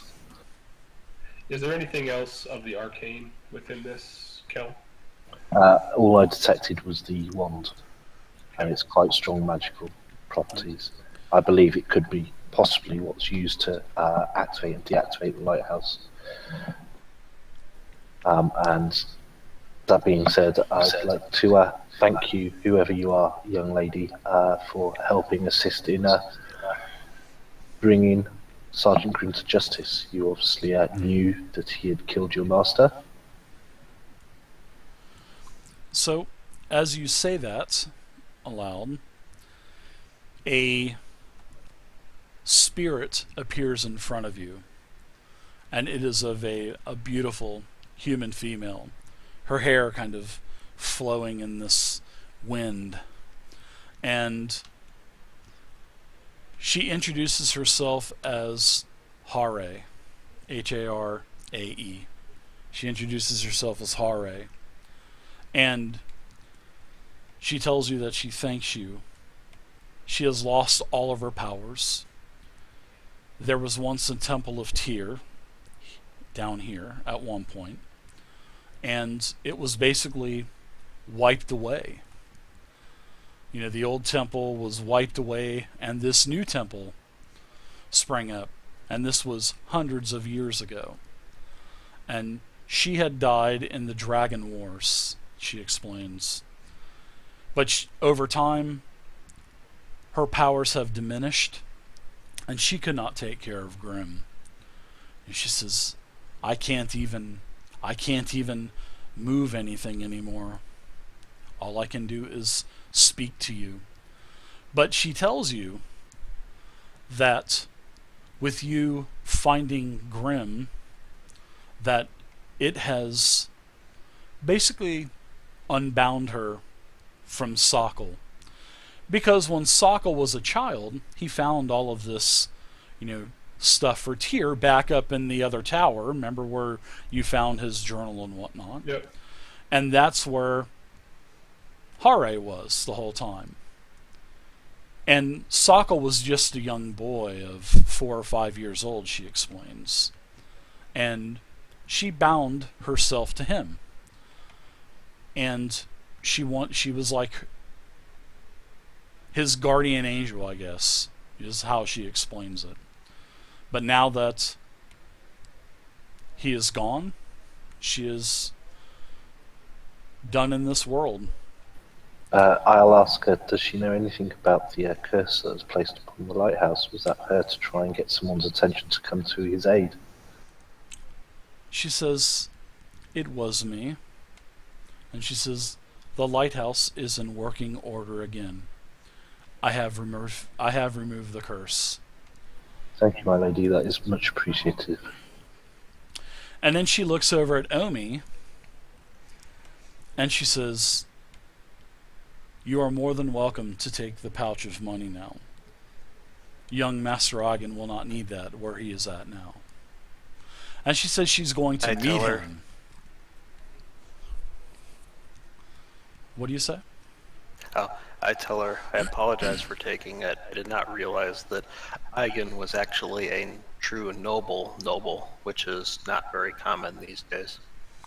Yeah, he is the child of the Sokols that actually have lived in the keep for the past 100 years or so. I'm going to ask her that. I'd like to ask her at least. Over the past few hundred years, this temple of Dagon the shrine of Dagon has taken over Temple of Tyr that was here. Has anyone been down here in quite a long time to worship, or do we have Dagon followers amongst us? No. She goes on to explain as the reason why is because she, when she had powers, she is the one who created the door that would not allow anyone to enter. But Master Agen had solved the riddles. So, she goes on to say that he was a very intelligent young man. And the reason why she hid this place is because Tyr's temple was defaced, and this appeared. So she didn't want anyone worshiping it and finding it. And she tells you can do with it what you want. I do not care. And then she says, my time here is done. I thank all of you. I am going to meet Master Agen now. And she says, I wish you good luck, my friends. And she disappears very slowly. Thank you, Hera. Rest in peace. P.S. That guy really does look like the Bathhouse Bandit. Why do you keep saying that? I'm just kidding. Hey, Dave. It's 9:30. Yep. So that's it for the adventure tonight. Cheers, You Dave. guys, great job. You guys get Sergeant Grimm with the guards. A trial is held. Grimm is found guilty. He is hung about a week later. His family is not persecuted in any way. The guards magic was used on them to see if they were telling the truth. They were. So, court records now show that Grimm was the sole participant in the murder of young Master Agen Sokol. Now, we are going to do some XP. So let's divvy this out now. Varys and I will meet with Ulsara Lightsong and report our findings as well, and take her a copy of the journal. Are we able to identify that wand at all? Yep, just 1 second. So everybody is going to get 5 people. You guys are going to get 200 experience points tonight. So let's award that. Everybody gets 200. Now, as for treasure, there is quite a bit. Now, first off, you guys have 5 platinum that you had found from Sokol's room. So I'm going to put that in there. Now, what do you guys want to do with all of those trinkets and whatnot from the shrine? You know, there was a couple of bags of trinkets. Now, you guys are going to have some downtime days as well. So if you guys wanted to use your downtime days to... We'll sell them. Okay. So you're going to have another 50 gold from all of that, because it was about 100 gold. So you sell it. It'll be 50 gold worth. Now, this statue, this thing was worth quite a bit. It was worth about 2,000. Now, it took you a couple of days, but you found someone that would purchase all of the jade from you. Everyone is going to get 150 gold apiece from the jade.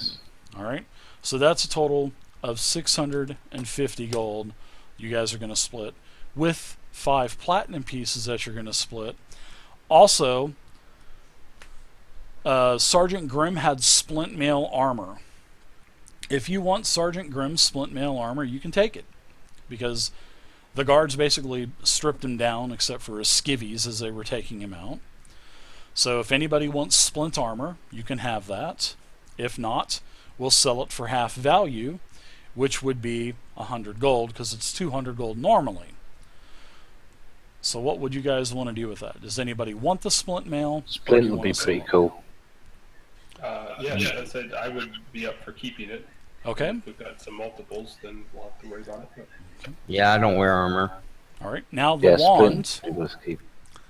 The wand is a wand of magic detection. All right. Now this is what the wand looks like. All right.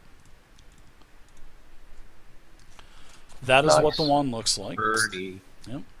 And the wand has 3 charges, and you can expend 1 charge as an action to cast Detect Magic. And you can cast it as many times as you want. And every day, the wand will regain 1d3 expended charges at dawn. Alright? So that's what it is. It has 3 charges. Pretty nice. And it will get back 1d3 charges a day. And it's pretty nice, because it's not like the other wands. If you deplete it down to 1 charge and use the last charge, you usually have to do a d20 roll, and on a 1, the wand turns into dust. But this doesn't do it. You can actually use this 3 times a day at dawn. Yeah, that's actually really nice. So who would like the wand of magic detection? Markesh does not want that. Okay. Can anyone use it? I think anybody can use it. Anybody, yeah. Well, I think there's a gimmick on an Arcana check. I think if you're not Arcana based or something like that. Well, I'll have to look into it. Well, I'm an elf. I have a cantrip. Would it be handy for someone like Omni or something like that can sneak it up, find it using his bardy roguey abilities? Yeah, is it for any magic user or any dex-based kind of sneaker? Then yeah, I think it would be wise for someone like that to have it. Well, I have Arcana and I have a cantrip, so if nobody wants it, I'll take it. But if somebody wants it, they can have it. Have you guys gotten any magic items at all yet? No. No. All right, No. So this is the first one, yeah. So it's up to you guys. It's a group I think you unanimous just need to say decision. whether you want it or not, So, and then do yeah. a roll, right? Is that kind of how you do it? Well, yeah, the DM actually chooses if Yeah, multiple you people can want choose. it. So yeah. Yeah, I'm happy not to have it because I've already got one, so I'm disqualified anyway to start with. Okay. Varus having it wouldn't be a bad idea because I'm usually doing a lot of other things. Scouting, searching, and everything else, so Varus could be using it while I'm doing that kind of stuff. Fair enough. There's cheers. Happy with it? All right. Split All right. mail. Thanks. Yes, I will put my hat in the ring for that one. I don't Yeah. want it. I'm happy for you to have it, but it would be nice. But worst case scenario, I'll buy someone and get some spare gold. All right. So Marcus done. Yeah. Okay. All right. There you go. Everybody gets 1 platinum and 130 gold apiece. That is from Sokkel's Chamber and from the Jade statue.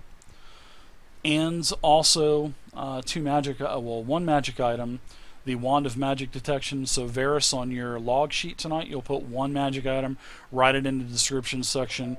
Marcus, you're getting Splint Mail. It is not magical, but you'll still mark it on your sheet, on your log. And everybody is going to get 1 renown point. And if you are a harper, you should have already got one, right?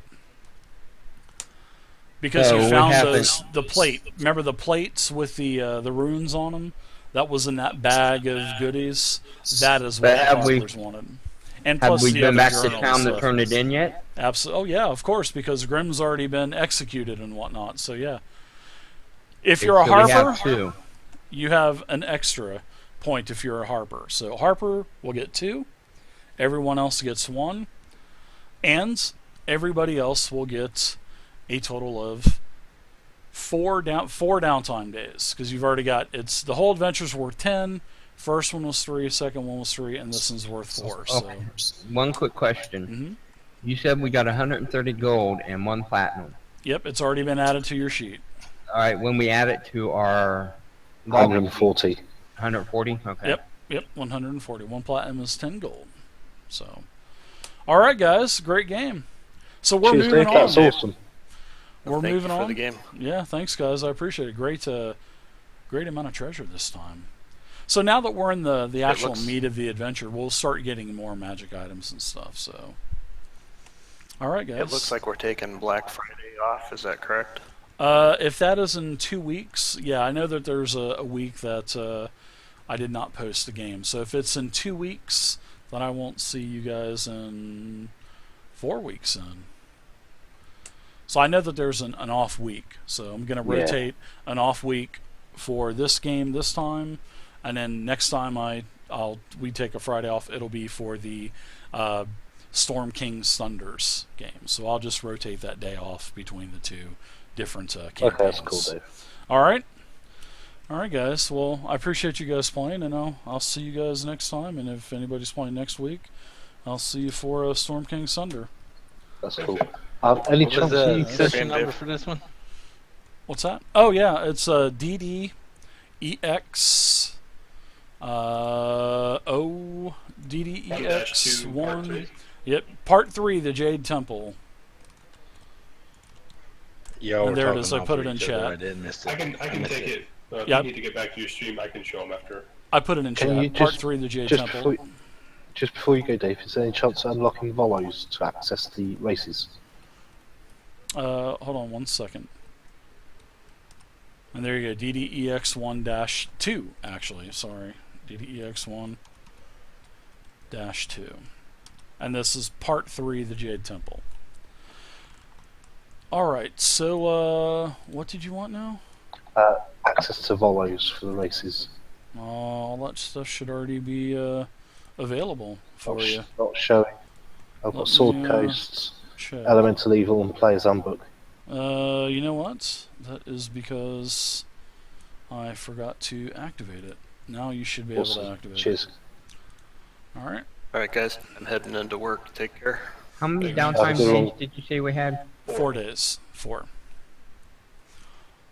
All right, guys. Thanks again. I got to Did head out. I we- got to go pick up my son. So, And No problem, Steve. how many Cheers. did we use for selling that stuff? well, it's just part of your downtime days. You don't have to use your downtime days. If you're going to do like carousing or whatnot, if you're going to craft, if you're going to do anything that takes and requires downtime days, that's when you use them. But you just got 4 downtime days until the next adventure. So if you're just getting the idle and stuff, you don't have to use your downtime days. All right. Thank you. All right, guys. I will see you guys later on. Thanks for playing. It was fun. All right, everybody. I will see you guys later on tonight then. See you later. All right, see you guys. Take it easy, Dave. All right, everybody. Thank you guys so much for watching. My son has called me. Actually, luckily called me during the break and told me that he is getting off of work early. So I'm going to go and pick him up from work. And I thank you guys for watching. I released another new video today on the YouTube channel. So if you want to check out how to use the Magic Item Forge creator in Fantasy Grounds, where you can create all kinds of custom magic items with just a click of a button, check it out. It's on my YouTube channel. Thank you guys so much for watching. I will see you guys Sunday afternoon at 2 o'clock for the new Storm King Thunders campaign with my Sunday group. And then Sunday night, I have a game with the Fantasy Grounds crew, Chris Lindsay. I think Rachel will be back this week too from Legendary Games. So thank you guys so much for hanging out and watching again. I'll see you guys next time, all right? I'd love to hang around and chat with you guys for a little bit, but I won't be able to tonight. But I'll tell you what, I'll come back. I plan on playing some Diablo 2 tonight. And I'll stream Diablo 2 tonight. So if you have any questions, in about another 45 minutes to an hour or so, I'll start the game. I'll start my stream back up, and I'll do some Diablo 2. How's that? So, all right, guys. Thanks so much for watching. Dagger46, thank you so much for the follow. Great name, Dagger46. And I will see you guys later. Thank you again for watching. And until later tonight, happy gaming.